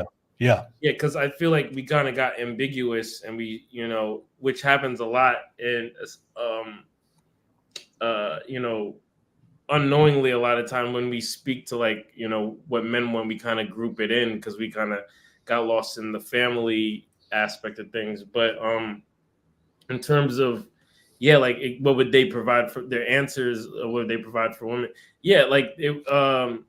I think we have to figure out what we have to focus on, what men actually want. So, like, here's some like good ideas for you guys, just so you know, that are free, like massages. That's one thing. Like, a lot of men want like massage, that's free. Appreciation, so to be appreciated and to be shown, appreciation, that's free. It can just be verbal.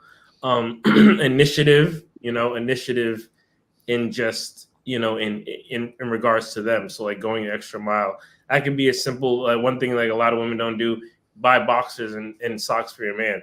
Like that shit is easy as hell to do, and guarantee like you will be surprised at their reaction. Like that will blow them the fuck away, because like it's such not like a common thing. But like something simple as keeping up with their toiletries and boxers or whatever. Maintaining your body, you know, fitness, just being fit. That's something.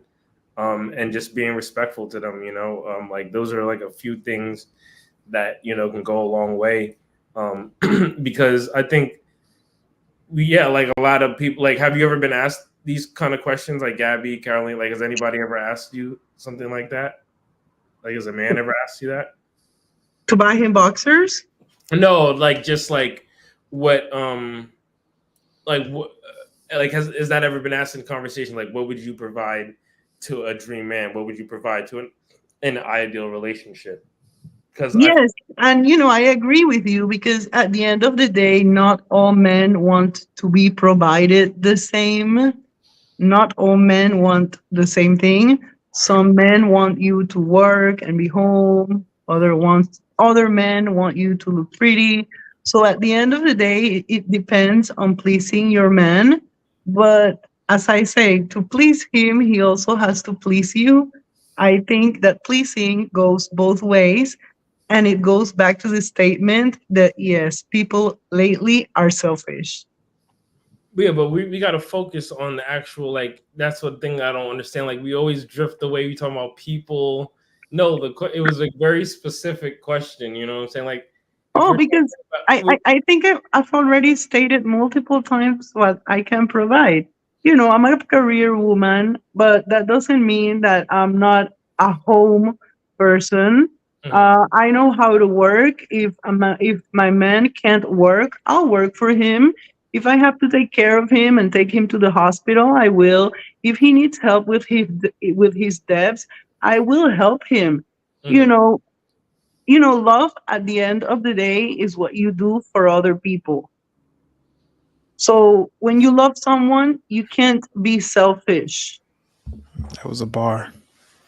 I think that's the reason why I'm single and have high standards, because I'm so loyal and I love so much that for me it's very hard to trust other people, because sometimes when you are too good, people think you're stupid and they take advantage of that and hurt you. Okay, fair enough. All right, so I do want to pivot to a different topic. Something I saw that was you had a great discussion online, but appreciate the panel so far. Shout out to the panel one more time. All right, thank you so much, everybody on the panel. We're having a great conversation back and forth, whether we agree or disagree. Ultimately, we can figure out some common ground solutions. A lot of things we're discussing tonight. But I have a question I want to ask the panel. What comes first? And I don't want to, everybody can respond at the same time. Just give me your answer. What comes first in a relationship? The relationship or your happiness? The relationship. Happiness. What's more important, your personal happiness or the relationship? The relationship. Personal happiness. Okay, relationship, personal happiness. Okay. Relationship. Happiness okay. over everything. Happiness. Relationship. I'm a people pleaser. Happiness. So okay. What about Jerk, Manic? Watch the screen. And Phil. I think the relationship. The relationship. Okay. Is the mission. The mission. Okay. Facts. Yeah. Jerk and I Manic. would say the relationship. Relationship. Manic. It's definitely the relationship for me.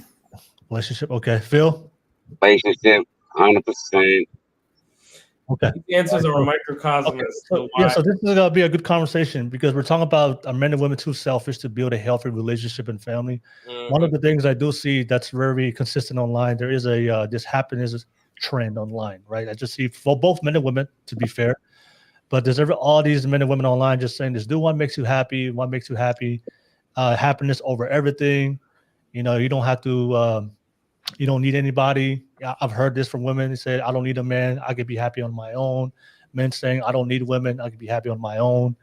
So there's this big push of personal happiness. So I I want to have that conversation. I think that's also one of the things I do see for a lot of people. I understand the happiness piece, and my perspective is, I do agree. Like happiness is important, especially if you're by yourself and you're single. But I believe when it comes to a relationship, it's no longer about your individual needs no more, because it's a team effort now. It's two people coming into a relationship, so it's no longer about what you want. It's what the relationship needs in order to sustain and maintain and grow to be successful. So I think sometimes that's why there's a lot of criticism from both men and women are saying people who are just solely focused on themselves and saying, I don't need a man to be happy. I don't need a woman to be happy. I don't need anybody.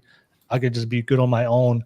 Oftentimes those people are not the best people to partner up with, because you're so used to focus on yourself instead of, like I said, being considerate of somebody else's needs. And I think that's also a skill. I think that's also a trait that makes people very successful. If you're open to compromise, you're open to sacrifice, and you're open to do things and invest into other people. So that's just my perspective, my observation, what I see online. But we do live in a generation of social media that's there's a big emphasis on is your personal happiness. But I saw with Cray Nation and Gabby Bright, you guys said happiness is before is more important than the relationship. Can you can you explain why happiness is more important than the relationship? I'll start with you, Gabby. I would say because if you're not truly happy within yourself, how can you be the happy source or be that positive source or that have that great partnership with your partner if you're not truly happy with yourself? And that's why I say happiness over everything, because whenever you're good with yourself, you understand your own needs and your own happiness, then you're able to provide to your partner an even better version of yourself, and even a not so good version of yourself, but you're able to provide a happy source, should I say. Okay. Gabby, quick question I want to ask you. Do you believe in a relationship that you have to make certain compromises and sacrifices for the relationship, for the other person? Yeah, absolutely. Okay. But So my question is for you is, do you believe that you should be able to sacrifice your happiness at certain times in order for the relationship, in order to be considerate of the other person? yeah, I suppose, but I guess that's like a trick question. You're gonna have to sacrifice certain stuff in a relationship, of course, but if you're unhappy, it's an abusive relationship, one-sided, you kind of see that, yeah, my happiness is gonna come before me compromising anything more. Do you know what I'm saying? Okay, fair enough. We'll come back to it. I just want to ask you some questions just for the other panel to listen to see their feedback. I'll pass it to you, Cray Nation. Cray Nation, you said the happiness before a relationship. Can you explain why you think that happiness is more important than a relationship? Well, you can't give from a depleted place. So if you're not happy, how can you be like a joy to be around? I also feel like boundaries and communication, like you do have to compromise, but there's boundaries with what you're willing to compromise with the happiness. But I feel like you have to know yourself and what you don't like, what you do like, what you're willing to tolerate and what you're not willing to tolerate. And then you find your person or whatever, and then y'all find that balance, that middle ground. So nobody really should be having to be depleted or suppress how they feel or suppress their happiness for the relationship to work. I feel like there should be communication and there should be boundaries that can keep the relationship balanced. So I feel like the man's happiness is priority. My happiness is priority. We both need to be happy within ourselves for the relationship to work. So nobody should be suppressing anything. Okay, fair enough. I just have one question for Cray Nation and Gabby, and then I'll pass it to the fellas and Carolina.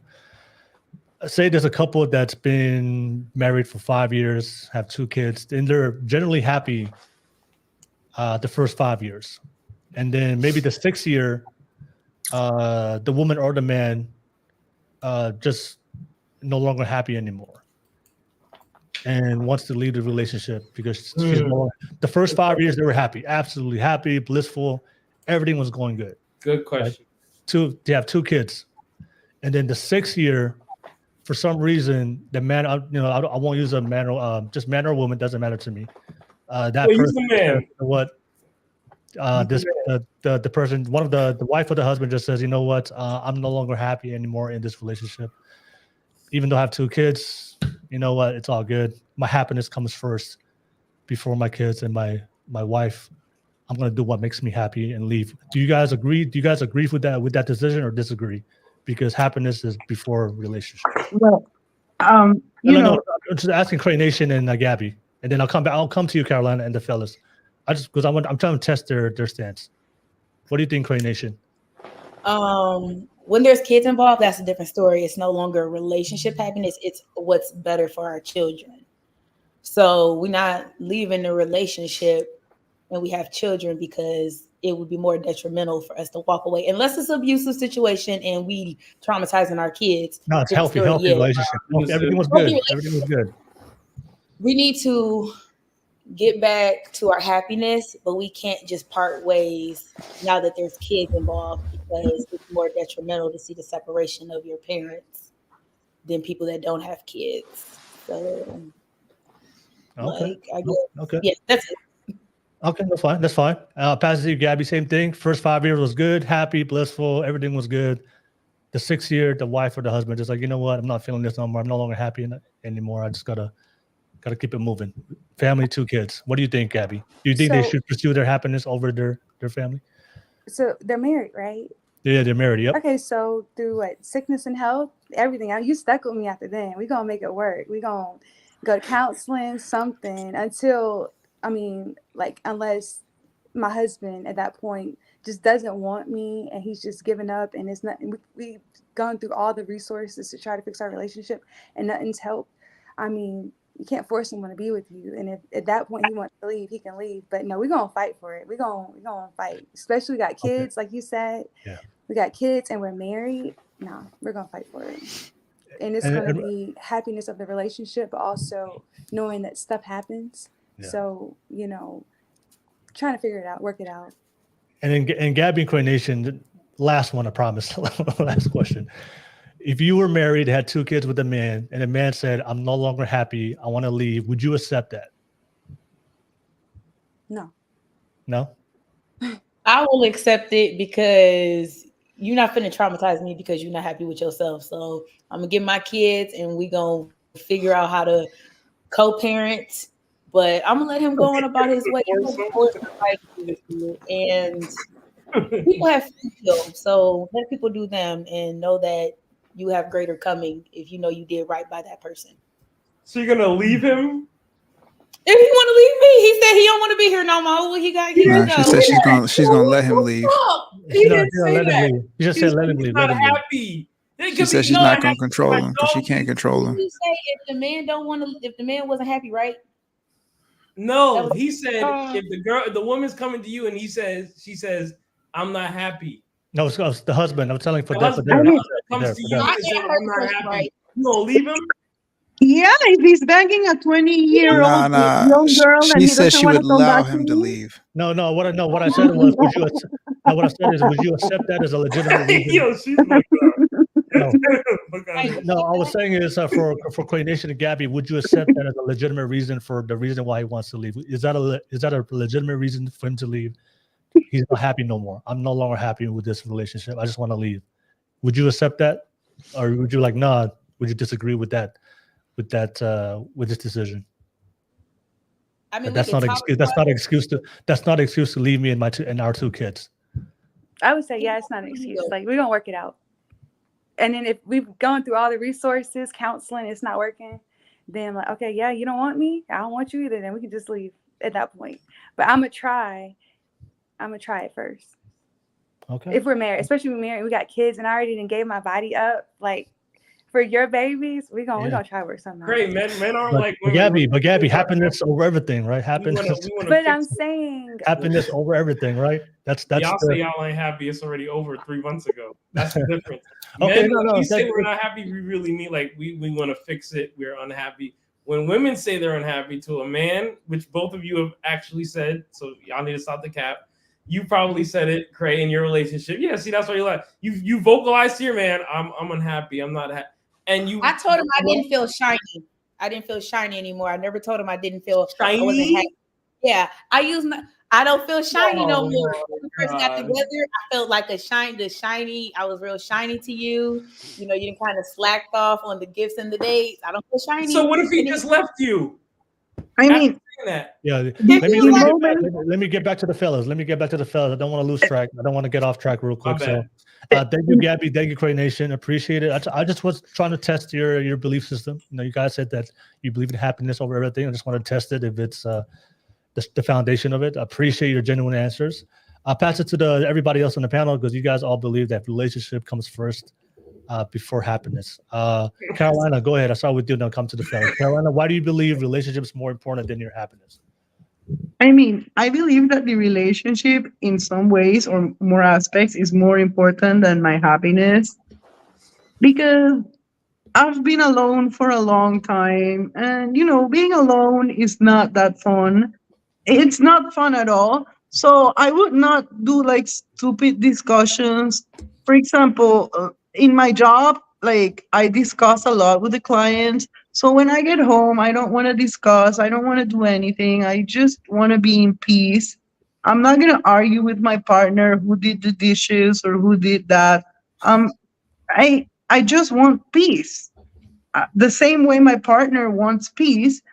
And I think the relationship is the most important part because if both people are aligned and they want the same thing and work together towards like the same goal, you'll be able to accomplish it. Basically. Okay. And you know, you can't be alone. As much as these feminists like to say, like, yeah, I can conquer the world alone, and all of this and all of that. What if you get sick? What if you have a problem? Like, you know, being alone at the end of the day is not something like to aspire to, honestly. Okay. And you should learn to love your family, forgive your family for their mistakes. And you know, this is something very Latin. In here, we have big families and everybody does crazy things and we forgive and love each other. So family for me is very, very important. Okay. Really important. All right.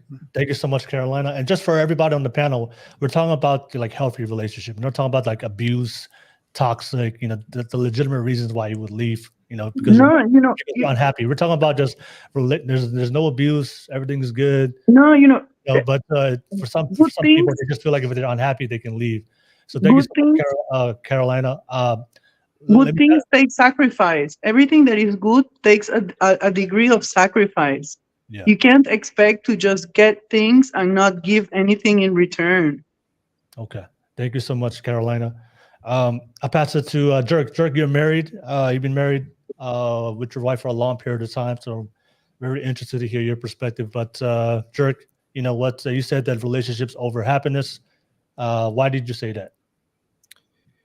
Well, because the problem with like happiness and stuff like that and anything just built on emotions, you know, I think it's kind of dangerous because, you know, emotions go up and down. And then in a relationship, you know, there's going to be times where you ain't going to see eye to eye. That person's going to get on your nerves. So, you know, it's just like if you tend to need to always be happy, you know, that's when you see a lot of people like exiting in and out of relationships and stuff like that because, you know, they tend to be probably a little bit more emotional and stuff. So, yeah, just, you know, I think happiness needs to be a after effect or outcome based on outcomes. For example, like if you say you want a good person, they got like good characteristics, they got the values, they're loyal, they're committed.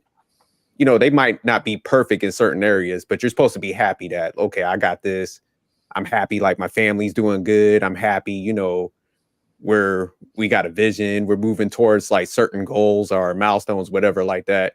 But I tend, like I said, a lot of times I think people base their happiness off of like entertainment, you know, going out, doing certain things. And then it's just like, you might be in that period where, you know, you might have to make that sacrifice or, you know, you might be saving for something. And it's just like, if you're not being entertained, then it's just like, you know what, I'm not happy now. And then it kind of just drags down everybody in that relationship. So yeah, that's why I would say you shouldn't be putting happiness, at the forefront of the relationship, because there's going to be them ups and downs. Yes, sir. All right. Thank you so much, Jerk. Manik, same deal. Yeah, you said relationships comes first before happiness. Why? I have a lot of the same sentiment as the sophisticated jerk, in that happiness is fleeting. Like there's going to be in relationships, highs and lows. So when you have those lows, you may feel a sense of unhappiness, or you may even get around people that you perceive them to have a better relationship than you, and you may feel insecure about your relationship and feel that your relationship no longer makes you happy because of what you believe somebody else's relationship is. So happiness is an emotion. And if you base things off of emotions, it's just not conducive to longevity. Um, so back to my original point on, I would put relationship over happiness because me personally, I'm very simple, straightforward. As long as somebody doesn't cross lines of disrespect or boundaries that I have, I'm going to generally be happy. Um, to what Catalina spoke about, um, life is better experienced with somebody that you love and care for, because there's a sense of provision that I give and that I get a chance to give when I have somebody with me. And there's, the positives of somebody being with me that they also give. So it's not a one-way streak. It's not just me giving. It's them also pouring into me. It's the level of reciprocity. So that honestly makes me happy. And I could have literally a bad day and come home and have a woman who believes in me and believes in the vision that, we put together. And that's going to motivate me to turn my frown upside down and, kind of get back in that space of, being in the highs of the relationship rather than in the low. So overall, I just feel that, if you base a relationship on your own personal happiness, you're neglecting your partner, and, that's selfish. Okay. All right. Thank you, Manik. Pass it to you, Phil. Phil, what do you think, Phil? Thank you for jumping on, Phil. But Phil, you said relationship over happiness. What do you think? Why'd you say that? Well, man, it's a lot what to say to what some of the things that's been said, but when you look at it, relationships are the basis of what you're doing when it comes to a actual family. It's kind of weird because usually you would think that when you ask this question, because women are born nurturers and think about children and things like that, you would think they would say relationships, but then we would, you kind of had to fit the dynamic of marriage and everything being right on it for that to be kind of seen. But when you look at it, generally, when we're looking at a relationship, we're looking at the future. We're planning for the future. We're planning for all of that. So the foundational core of society is built off of a two family that will become a three family, four, so on, home, right? The actual family dynamic of relationships. So if you don't have a relationship, I mean, just think about it. It's the core, it's the structure, and especially if you call yourself a Christian, you cannot not have that and think that you are in line with the foundation of what God set up in the beginning. And set up for us to be alone. He said it's not good for man to be alone. And that's the species, mankind. So I mean, look at your kid. If you and your kid have a fallout, you divorce your kid, and you got some things so crazy now that got the kids divorcing the parents. It's like because we're not understanding that yes, we are a unit. We are a union. We have created this family. We need to make sure we do the things to be in a family Okay. forever. All right. So, thank you so much, Phil. Pass it to you. Watch the screen. You said relationship over happiness. Why did you say that? Watch the screen. I'll just keep it short. Relationships over happiness, because I mean the goal in any team or any multi faceted organization of any kind is the mission over self. So just like you may not be happy on a soccer team, or you may not be happy in a business or what have you, but the overall structure or the mission is takes precedence. So that's just basically it. You just have to self-sacrifice, and sacrifice happiness in the short term for happiness in the long term or the future. So, yeah. All right. Thank you so much. Watch the screen. Appreciate that. I want to, when it comes to relationships, there's going to be a lot of responsibility and things that you need to do in order to make it work. And I think Jerk and Manic, you guys mentioned a great point. It's based on emotion. That's the problem with happiness. And you guys all know this. A lot of you guys have achieved great things in your life. A lot of the things you had to achieve, there's going to be some difficult times and a lot of ups and downs. Just because you don't feel like doing the things they need to do to be successful doesn't mean you stop doing it, because you understand that this is part of my responsibility. This is part of the things I made a commitment to do. And I think relationships the same way. If you have kids, you have a wife, you have a husband, now you're responsible for other people other than yourself. And I think we have certain duties and obligations that we have to fulfill, just like you do at work, just like you do with your relationship. You understand these are the things I need to do for this relationship to grow, to sustain, and to be able to be successful. If you base it on your happiness, then the things that you should do as a man or as a woman, you stop doing it.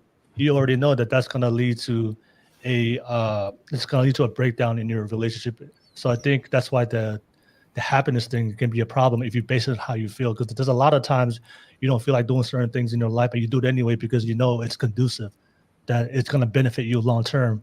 It's the same thing from both men and women. But I want to ask everybody on this panel, you've all been in relationships before. I have certain things I want to throw out, but it may cause some controversy. But I want to ask you guys first. Just draw some things that from the women and the men, things that you do that you know you don't want to do, but you do it anyway because you know it benefits her or him, and it benefits the relationship. Like, what are those common things that both men and women do, that we do it even though we don't feel like doing it? We hate doing it. Sometimes we hate doing it, but we know, look, I may not like doing this right now, but I understand that my woman needs this. I understand my man needs this. I understand our kids need this. I understand the family needs this, because this is for the benefit for the relationship to work. What can you just throw some things out there? Oh, What did you say, Phil? go to work. Go to work. Yeah, do household chores, like lawn work, things of that nature.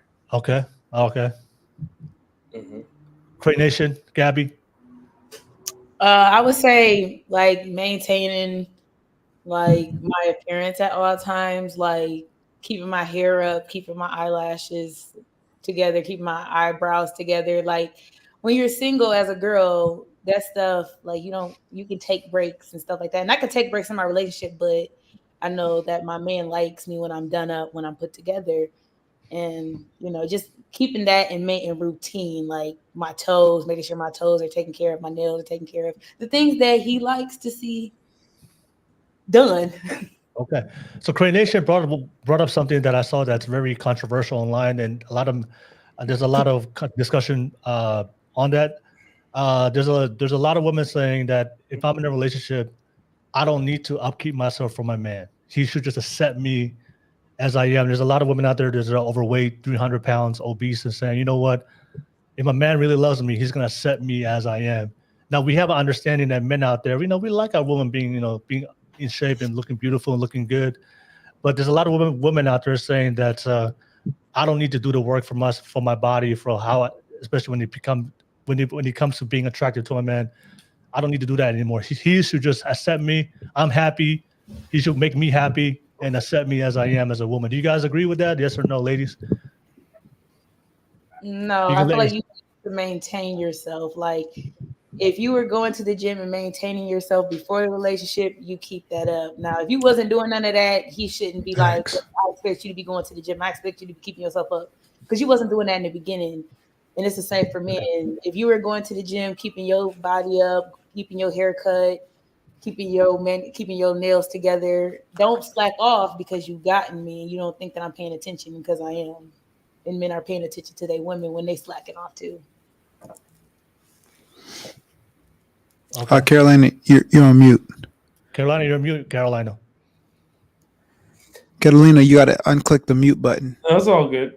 What's Oh, well, for me, I like being very feminine. My career as a criminal lawyer makes men think that we are threatening and stuff like that. So for me, keeping up my appearance, going to the gym, having like a good bikini body, eating good, doing my nails, my own makeup is like a must. I like looking good and I like being feminine. So I wouldn't stop doing that for a man because, I do it because I love myself.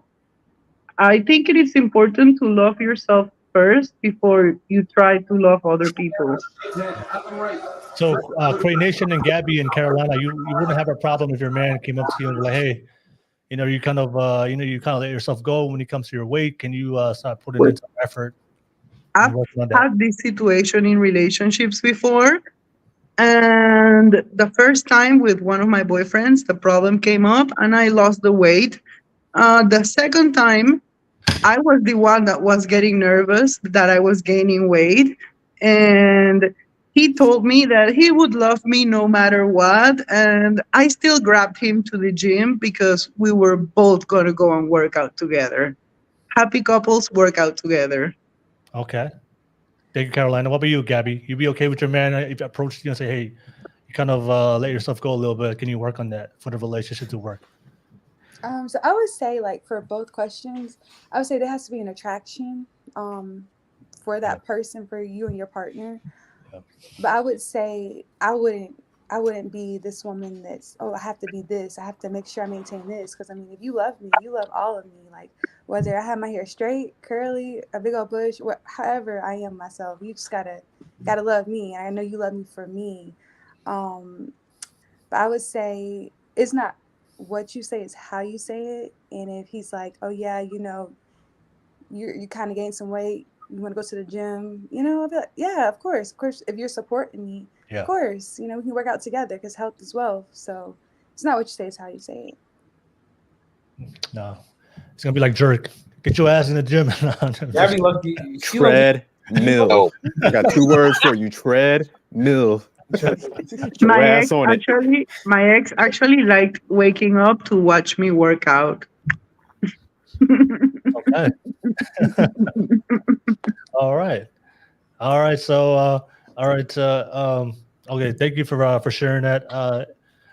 Did anybody else have something to? I have a couple of things I want to throw out there. The things I saw online that people are always fighting over. But are there anything that you guys want to add on to, like things that we have to do, even though we're not in the mood, but we do it anyway because we know it benefits the relationship. So we just talked about physical attractiveness for both men and women. Eating healthy is another one. Eating healthy, yeah. I would say from like a male's perspective, because I know we talk about it. I think it's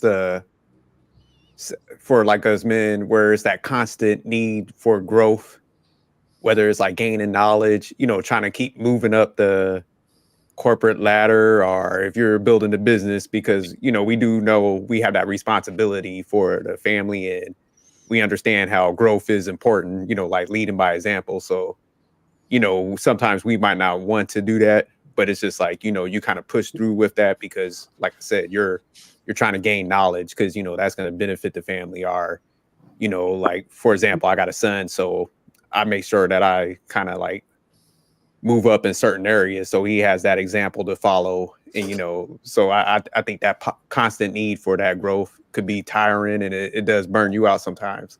Okay. So I think sometimes that would be what people would tend to not want to do, but you understand the responsibility with that. All right. Thank you, Jerk. I wanna add something I saw online. You guys know what trad cons are? Trad cons. I know a trad wife. Trad wife. Do you know what trad wife is? Yes. All right, Gabby, you know what a trad wife is? No. Traditional. Craig, do you know what trad wife is? Never heard of it. It's a traditional wife. So I there's, would be so happy. so there's this whole. I want to ask about. This is one of the things that we have to do in order to make the relationship work. I just want to ask what you guys think for the ladies and the fellas. But a lot of the trad wives online, especially on Twitter, they're saying that if you want to make your man happy, give him sex regardless of how you feel, whether you're not in the mood or whether you're in the mood or not. Yeah, you totally should. Like, wake him up in the morning and give him coffee and blowjob and do whatever makes him happy. Work out. Like, when I say that you really need to please your man, I'm not joking. Carolina, what the fuck happened? You need to learn from Latinas. I'm not Let's kidding. go. I'm on Team Carolina now. I don't want to work. I'm not a feminist. Okay. So Carolina, whether you're in the mood or not, I would be the best personal assistant for my husband. You said, wake you up with the blowjob. Goddamn. Okay. He said, whoa, what the fuck? Carolina? Men need to be happy to provide. You know, if he's working and I'm in the pool at the hotel and he's buying the margaritas and he wants a blowjob, he deserves that. All right. So You gonna turn the table on this motherfucker. you definitely are going into the trad wife category. But so Crane Nation and Gabby, do you guys? There's a lot of women saying, especially the traditional women, hey, if you give your man sex when he wants it, regardless of how you feel, whether or not you're in the mood. Do you guys agree with that or not? Gabby and Crane Nation. Hell no, they don't agree with that shit. Go ahead, Gabby. Because we know men want sex. We understand it already. So men want sex in their relationships. We know we have to maintain a happy sexual life. So some women like to. Yeah, women want sex as well. But Gabby, do you agree with that? Do you agree that it's your duty and responsibility as a woman to give him sex when he wants it, whether you're in the mood or not, regardless of how you feel? No, I don't agree with that. Can we change it from sex? What about just getting him off? What about it could be hand jobs, it could be mouth. What about that? Let's not lower it. Let's keep it. Let's not compromise our standard for all the fellas out there. Okay. But Gabby, sex. I would say that it's not like a slave job, like because you get horny. I'm not just about to be like, oh, I mean, if I'm not in the mood or if I'm not feeling it, I mean, you know, women, we got needs too. And if you want sex, of course, you're going to have to, you know, build me up to it. Like, make me feel emotionally secure or something where it's not just sex. And Gabby, just to clarify, this is, I'm talking about like the good man, the masculine man, the alpha leader. Your husband waking up every single day, going to work, serve you. I'm talking about that man. I'm not talking about the undesirable weak ass man. I'm talking about. So if that's the man you're with every single day, he's doing what he's supposed to do as a man. You don't think he deserves sex whenever he wants it from you? So I would say, since you put it like that, yeah, I mean, maybe. Bullshit. That means He sounds unenthusiastic. That's like, crazy. Let her. Okay, so maybe. Okay, that's fine. I mean, fair. I mean, that's fine. That's how you feel. Maybe. I was gonna say something else. It's like 12 o'clock over here, and I have a headache, so I'm gonna dip off. But it was lovely talking to all of y'all and getting everyone's perspective. No. All right. All right. All right, Appreciate nice you. meeting you, Gabby. Yeah, Nice nice. meeting y'all Thank you, too. Gabby. Come back, Gabby. All Okay, right. hopefully y'all invite me back. Hopefully my opinions wasn't too, No, No, yes, Nah, it was good. Everybody's Maybe. entitled to their Maybe. Lucky opinion. you pretty. Shit, half of this shit you saying is crazy, but you know. I'm fucking with you. Now we appreciate the No, perspective for real. we appreciate you, Gabby. Thank you so much. Yeah. Of All right, course, Gabby. of course. Y'all have a good night. All right, good night. I'll pass it to you, Crane Nation. There's a what do you think? There's a lot of women on the space. They believe that it's your duty as a woman to give your man sex whenever he needs it, whenever he wants it. Do you agree, Crane Nation?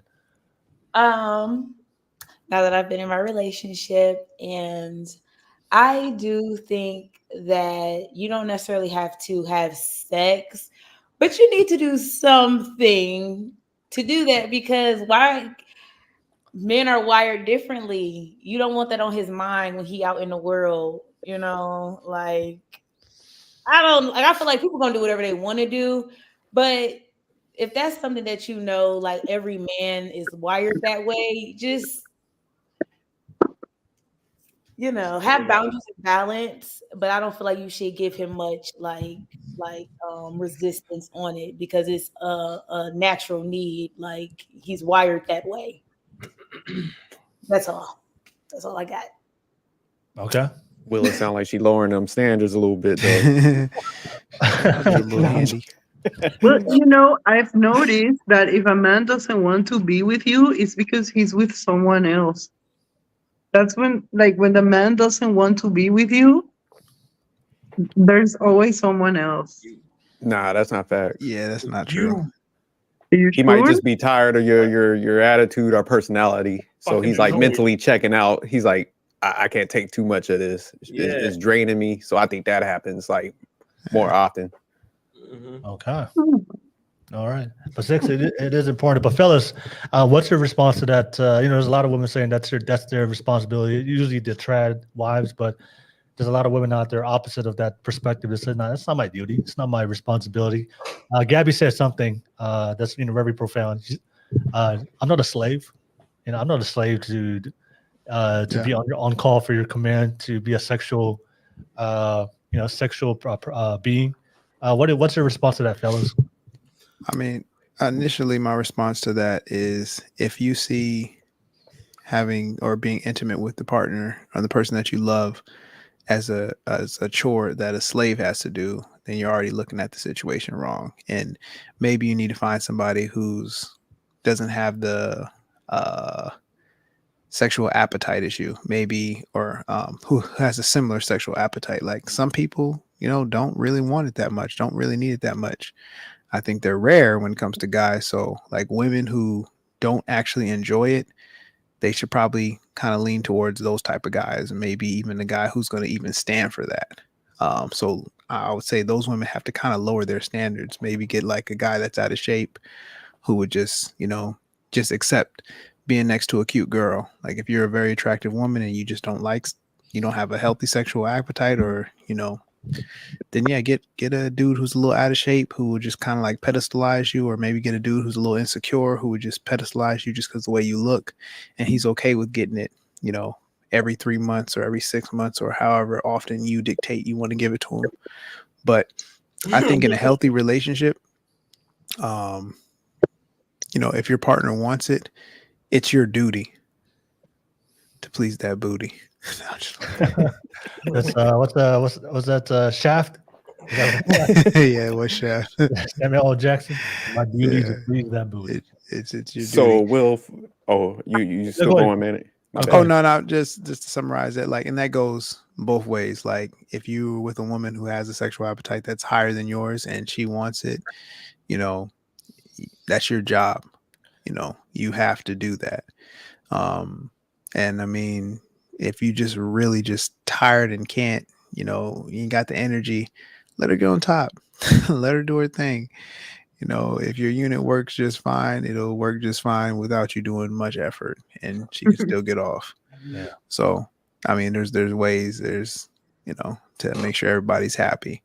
But I think you run into an issue for the longevity when you have a partner who's trying to be intimate with you and you're giving them the cold shoulder, like over time, I think that just leads down a slippery slope of infidelity and just a path that nobody who actually loves the person that they're with would want to go down. So, why put yourself in that that space when you can just easily, do your obligation. Relationships are reciprocal. This is where reciprocity really comes into play. Like, you should always make sure your partner is, satisfied, especially, things that you can control, which is sexually. All right. Thank you, Manic. Jerk, you wanted to say something? Yeah, I was just gonna say, pretty much she's on her way to like a house full of cats, man. Like, if you don't do them duties, man, them guys gonna be out the door or they're gonna be creeping. So I mean that's just the reality of it.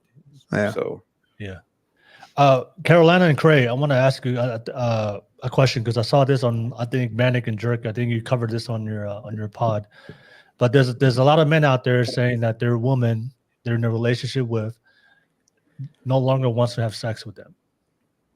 What does that mean? You're women, you're ladies, so you understand that you guys choose to have sex with their men. But if a man's in a relationship with a guy with a woman and she doesn't want to have sex with them, what does that mean? Well, like, what does that mean to that man?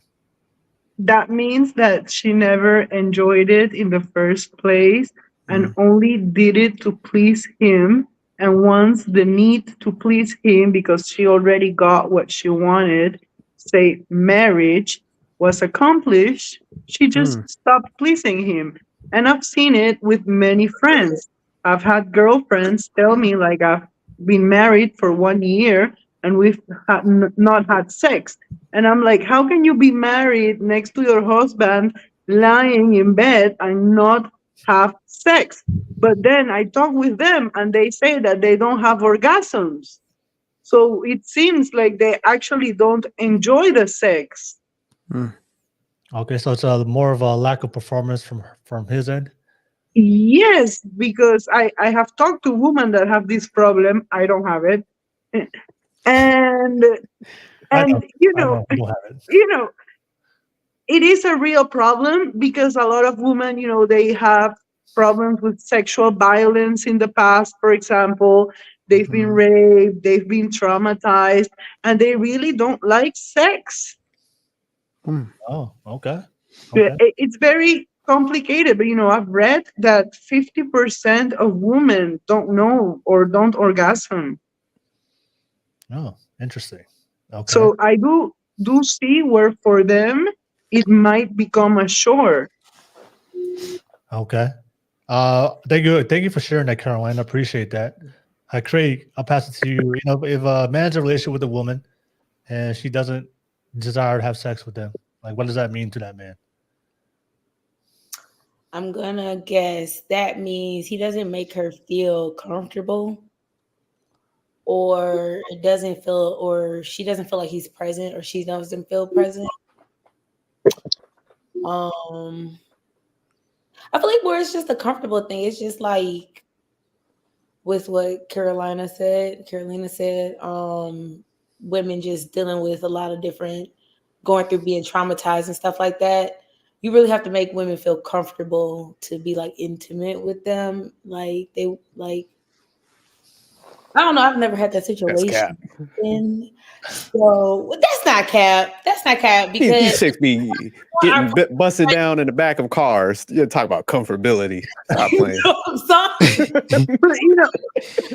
It's all about self-esteem. You need to have a lot of self-esteem to love yourself, to be able to have the lights on, to please your man, try new things. Some women have a harder time. Not everybody is the same. Okay. And that's the truth. All right. And then one more question I want to ask the Crane Nation in Carolina before I pass it to the fellas before we conclude, because I know the time is coming. But Cray in Carolina, if a woman no longer desires to have sex with a man in a committed relationship, is that relationship ultimately over? It's like it's probably gonna end. It's done. It's over. It's finished because the man is either either she gonna step out because they both have needs, or he gonna step out. Somebody's gonna step out, and it's just like sex is not everything, but it is a big part of connecting with one another and understanding one another, and just the intimacy part, and how you guys become closer and become one essentially. So like if we not, yeah, the relationship's doomed because you're gonna be finding somebody else to connect with. Okay. But Yeah. remember, I said that when a man doesn't want to have sex with you, he must be with someone else or whatever, he's checking out. But when he doesn't want to be with you and you have like tried to initiate and everything, that relationship is over. Okay. And, they can try to come back and, fix the relationship. But for me as a woman, it's over, because if I had to beg you to be with me and you didn't want to, then you didn't meet my needs, which were very simple, right? So the relationship is over. We talk about sex. Sex is one of the most important, if not like the most important aspects of the relationship. It shouldn't be a chore. It shouldn't be that difficult. And nobody should be begging anyone to be pleased. Okay. Once you reach that level, it's over. All right. Fair enough. Thank you so much, Carolina. I'll just pass it to the fellas. What's your reaction to all of that? You guys heard what the ladies were saying. I just want to hear your honest feedback. Go ahead, Jerk. Yeah, just piggybacking off what Carolina said earlier. I think if you're a guy and you're kind of experiencing that, I don't think she has that physical attraction for you. She never really liked you in the beginning. It was just pretty much to, like Carolina was saying, like, let me just get this marriage. Once I get over that hurdle, I'm shutting down shop. So I think that's really what it means and stuff. Because somebody that like truly likes you, and that's why me and Manic, we always emphasize, like, man, get a female that's like actually attracted to you, that likes you for who you are, not for your financial Resources. situation and all that. Because if she really likes you and rocks with you, she's always gonna have like that desire for you, and guys don't understand how important that is. Because women would shut down on you if she's just there to gain in a certain aspect. So yeah, I like how Carolina broke that down. And Jerk, you said it's capped. Like women don't need to be comfortable to have sex. No, they do to a certain degree, but sometimes the whole environment thing, yeah. If they like you can get busy anywhere. You know what I'm saying? Yeah. If you're that dude, if you're her ideal man, doesn't matter. Oh yeah. It can go down anywhere. You try to spice it up. So like I said, if they tend to like shut down, it's not about comfortability. They losing some attraction, or they might be in other places. Like they fantasize about a different dude. Yeah. Okay. But it ain't about no comfortability. Yeah, you're right about that, Will. I need the perfect. Craig was tripping. I need the perfect. To get it on. Get out of here. Okay. Matic, what's your response to what the lady was saying? Yeah, I have the same sentiment. I actually did love what Carolina said, because, when men discuss like why women stop, it's really just theory. But hearing it from, a woman's mouth, you're hearing it from the source. And, she's able to have conversations that, us men would never get a chance to be in the room to have. So I definitely could see that correlation as far as a woman. And it lines exactly what the Jerk said, as far as if she's not really into you like that, but was trying to get over that hump of marriage or a relationship, then she can kind of take her foot off the gas and be like, okay, I made it here now.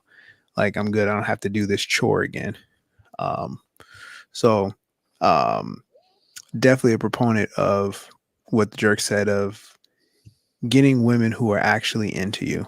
So there's a lot of times we as men see the women that we want and pursue, thinking that that's a win, but that's probably one of the biggest L's you could take as a man getting with a woman who's, you know, physically attractive but doesn't see you in that light, because, you know, the life that you'll get is a deal that she gives to guys that she's really just not that into.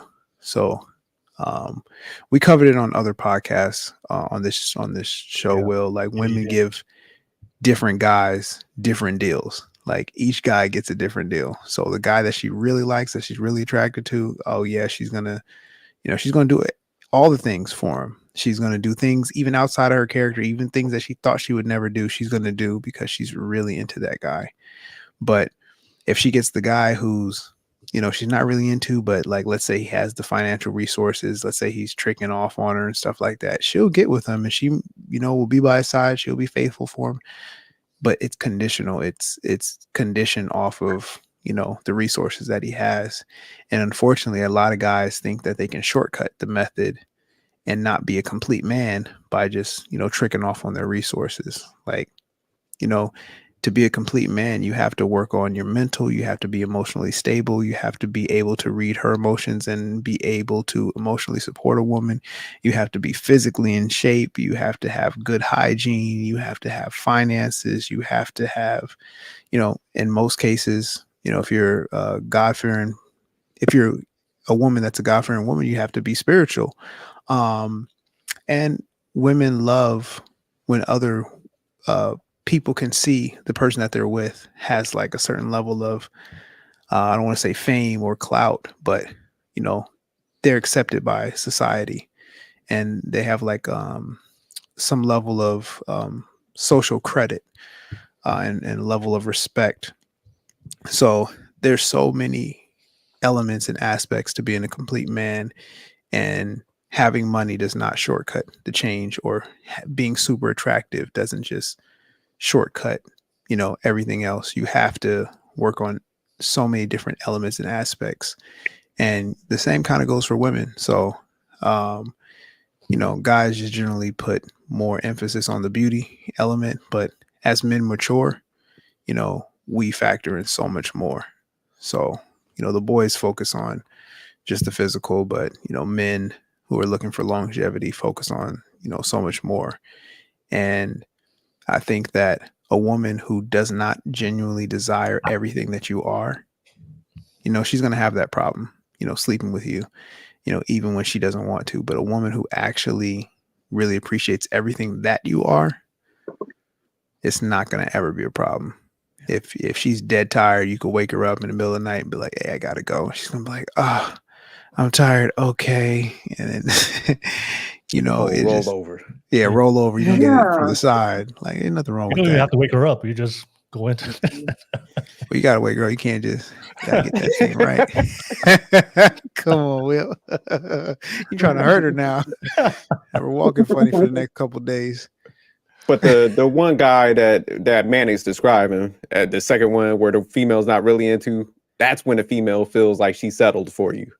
Yeah. And that's where you get disrespected. She kind of treats you like shit, you know. So yeah, that's why it's dangerous to be in that. Whenever they don't really have that desire for you, or they don't really like you, they feel like they settled. And settling for females is poisonous.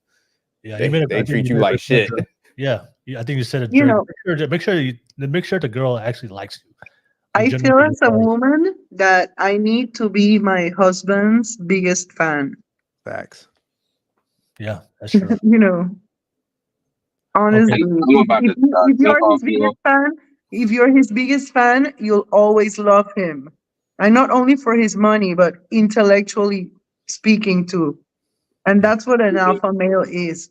Not someone that can dominate you through money necessarily, but someone that can stimulate you intellectually and guide you. Yeah, thank you so much, Carolina. But I know, Phil, you want to say something. I'm actually about to conclude right now. Then I'll pass it to you and you can say your final thoughts. And then we're going to conclude. But yeah, we've come to the end. Thank you so much, everybody.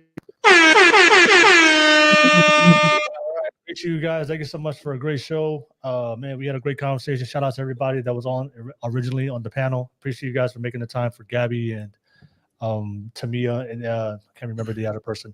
But thank you so much for being part of the panel. We had a great show. Fellas, ladies, thank you so much for for participating and having an open discussion. We agree on certain things, we disagree on certain things. I think we found some common ground on a lot of things, but appreciate the conversation. Shout out to everybody on the live chat. A lot of you guys watched the entire stream. Thank you so much for participating and watching the entire stream. But I'll pass it back to the panel. Final thoughts and how can they find you? I'll pass it to you, Phil, because I know you got to jump off. Phil, final thoughts and how can they find you, Phil? No doubt. Yeah, man. I definitely was only. I said to myself, I'm going to jump up for like 30, 45 minutes and get to work because I was supposed to be in to work, man. But that conversation be good. But yeah. Hey, last thing I just wanted to say, you know, if she doesn't, kind of going back to the conversations that the last couple of topics, if she doesn't admire you, have some kind of admiration, respect, right, and love towards you, then all of that stuff is a wrap anyway. She's not going to do too much of anything, right? Because you want someone, especially a woman, needs someone that she admires, love, and respect. And none of that stuff is going to be a problem because she's going to be willing. She's going to want to. She's excited about it. You know, she adores you. She has that type of she's on that time anytime because you're are her leader, but you guide her. You give her that. Like the ladies was talking about, that type of security and you're there, you're present, you're there for, and it's supposed, the way it's supposed to be. So, other than that, like I say, just on grinding, learning what it is to be virtuous for the women. Learn what it is to be virtuous, so the man can appreciate you walking in your virtue. Because if not, everybody's kind of thoughts are just going to scatter you and have you all over the place. But that's a quality that is just the essence of a woman. And men definitely just continue to learn what it is to be a man of honor, a man of righteousness, and walking in integrity. And keen in on that and actually let that grow, so we all can, grow step by step, day by day. I appreciate y'all. I'm gonna jump off. Appreciate you, Will, as always. Yeah. Fellas, Jerk, Manic. All right, Phil. Love, Phil. man. All right, ladies. Phil. Shout out to you, man. Appreciate I'll pass it to the ladies. I'll start with you, Crane Nation. Thank you for jumping on for tonight's panel. You definitely dropped some great things on tonight's podcast. Thank you for sharing. But Crane Nation, final thoughts and how can they find you, Crane? Okay, so you can find me by just Crane Nation on all platforms. My final thoughts, I guess, with the topic of the discussion was, are men and women selfish? My final thoughts on that is that we as a people are not wired to be alone. So like learning to be you have to learn to be selfish. No, actually, sorry. You don't have to learn to be selfish. You just are selfish. You do have to learn how to be giving and share. So I think we as a people should try to learn how to be more giving rather than more selfish and more guarded. Like we should try to relearn a behavior that we were never taught. It wasn't something that was taught. If that makes sense. I don't know if that does. Yes. But I'm tired. So yeah, that's my final thoughts. Let's just try to rewire our brains and rewire them to be more open to giving people opportunities instead of prejudging people. Let's be more open to opportunity, but people doing us right and not taking advantage. All right. Thank you so much, Crane Nation. Appreciate you. Thank you so much for jumping on tonight. Carolina, final thoughts. How can they find you, Carolina?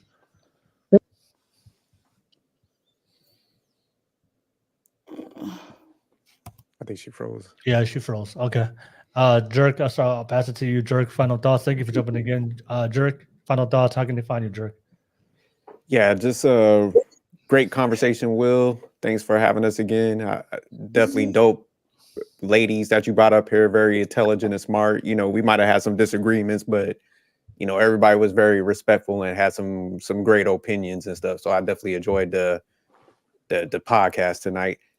And one thing I would just say is, just for everybody, it's like, I get it. You might have a preference of how you want to do stuff, but I would just say to everybody, approach the relationship, especially if you find a good person that has like the good values and good characteristics.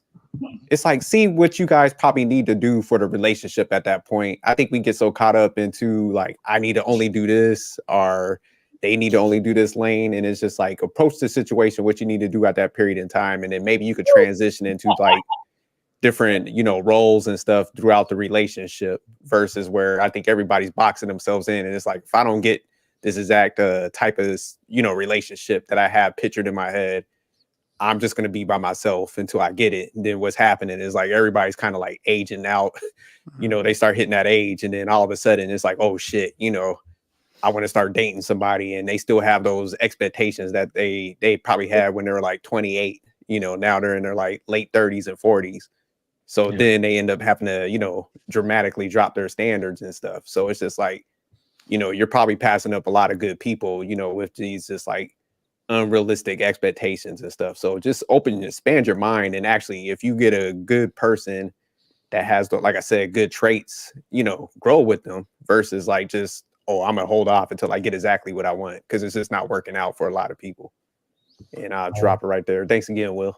No, good. Thank you for sharing that, Jerk. Thank you for jumping on. And Manic, final thoughts, and how can they find you, Manic?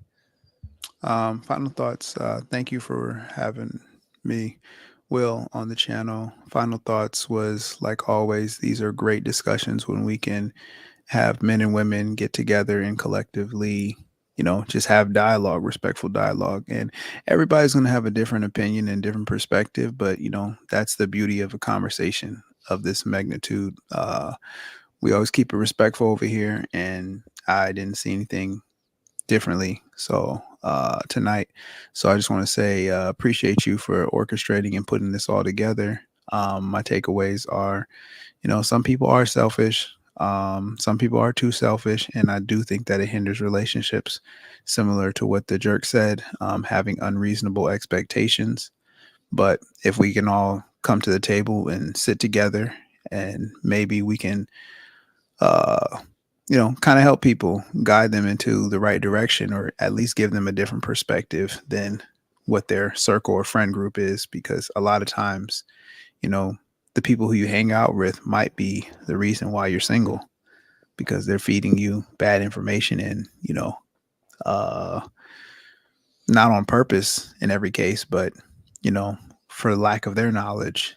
It's just a repetitive cycle of just bad information getting filtered in to where you're normalizing unrealistic expectations. So conversations like this are very, very good, and they make you step outside your comfort zone to assess how you view relationships, from people who, like Sophisticated Jerk, are married.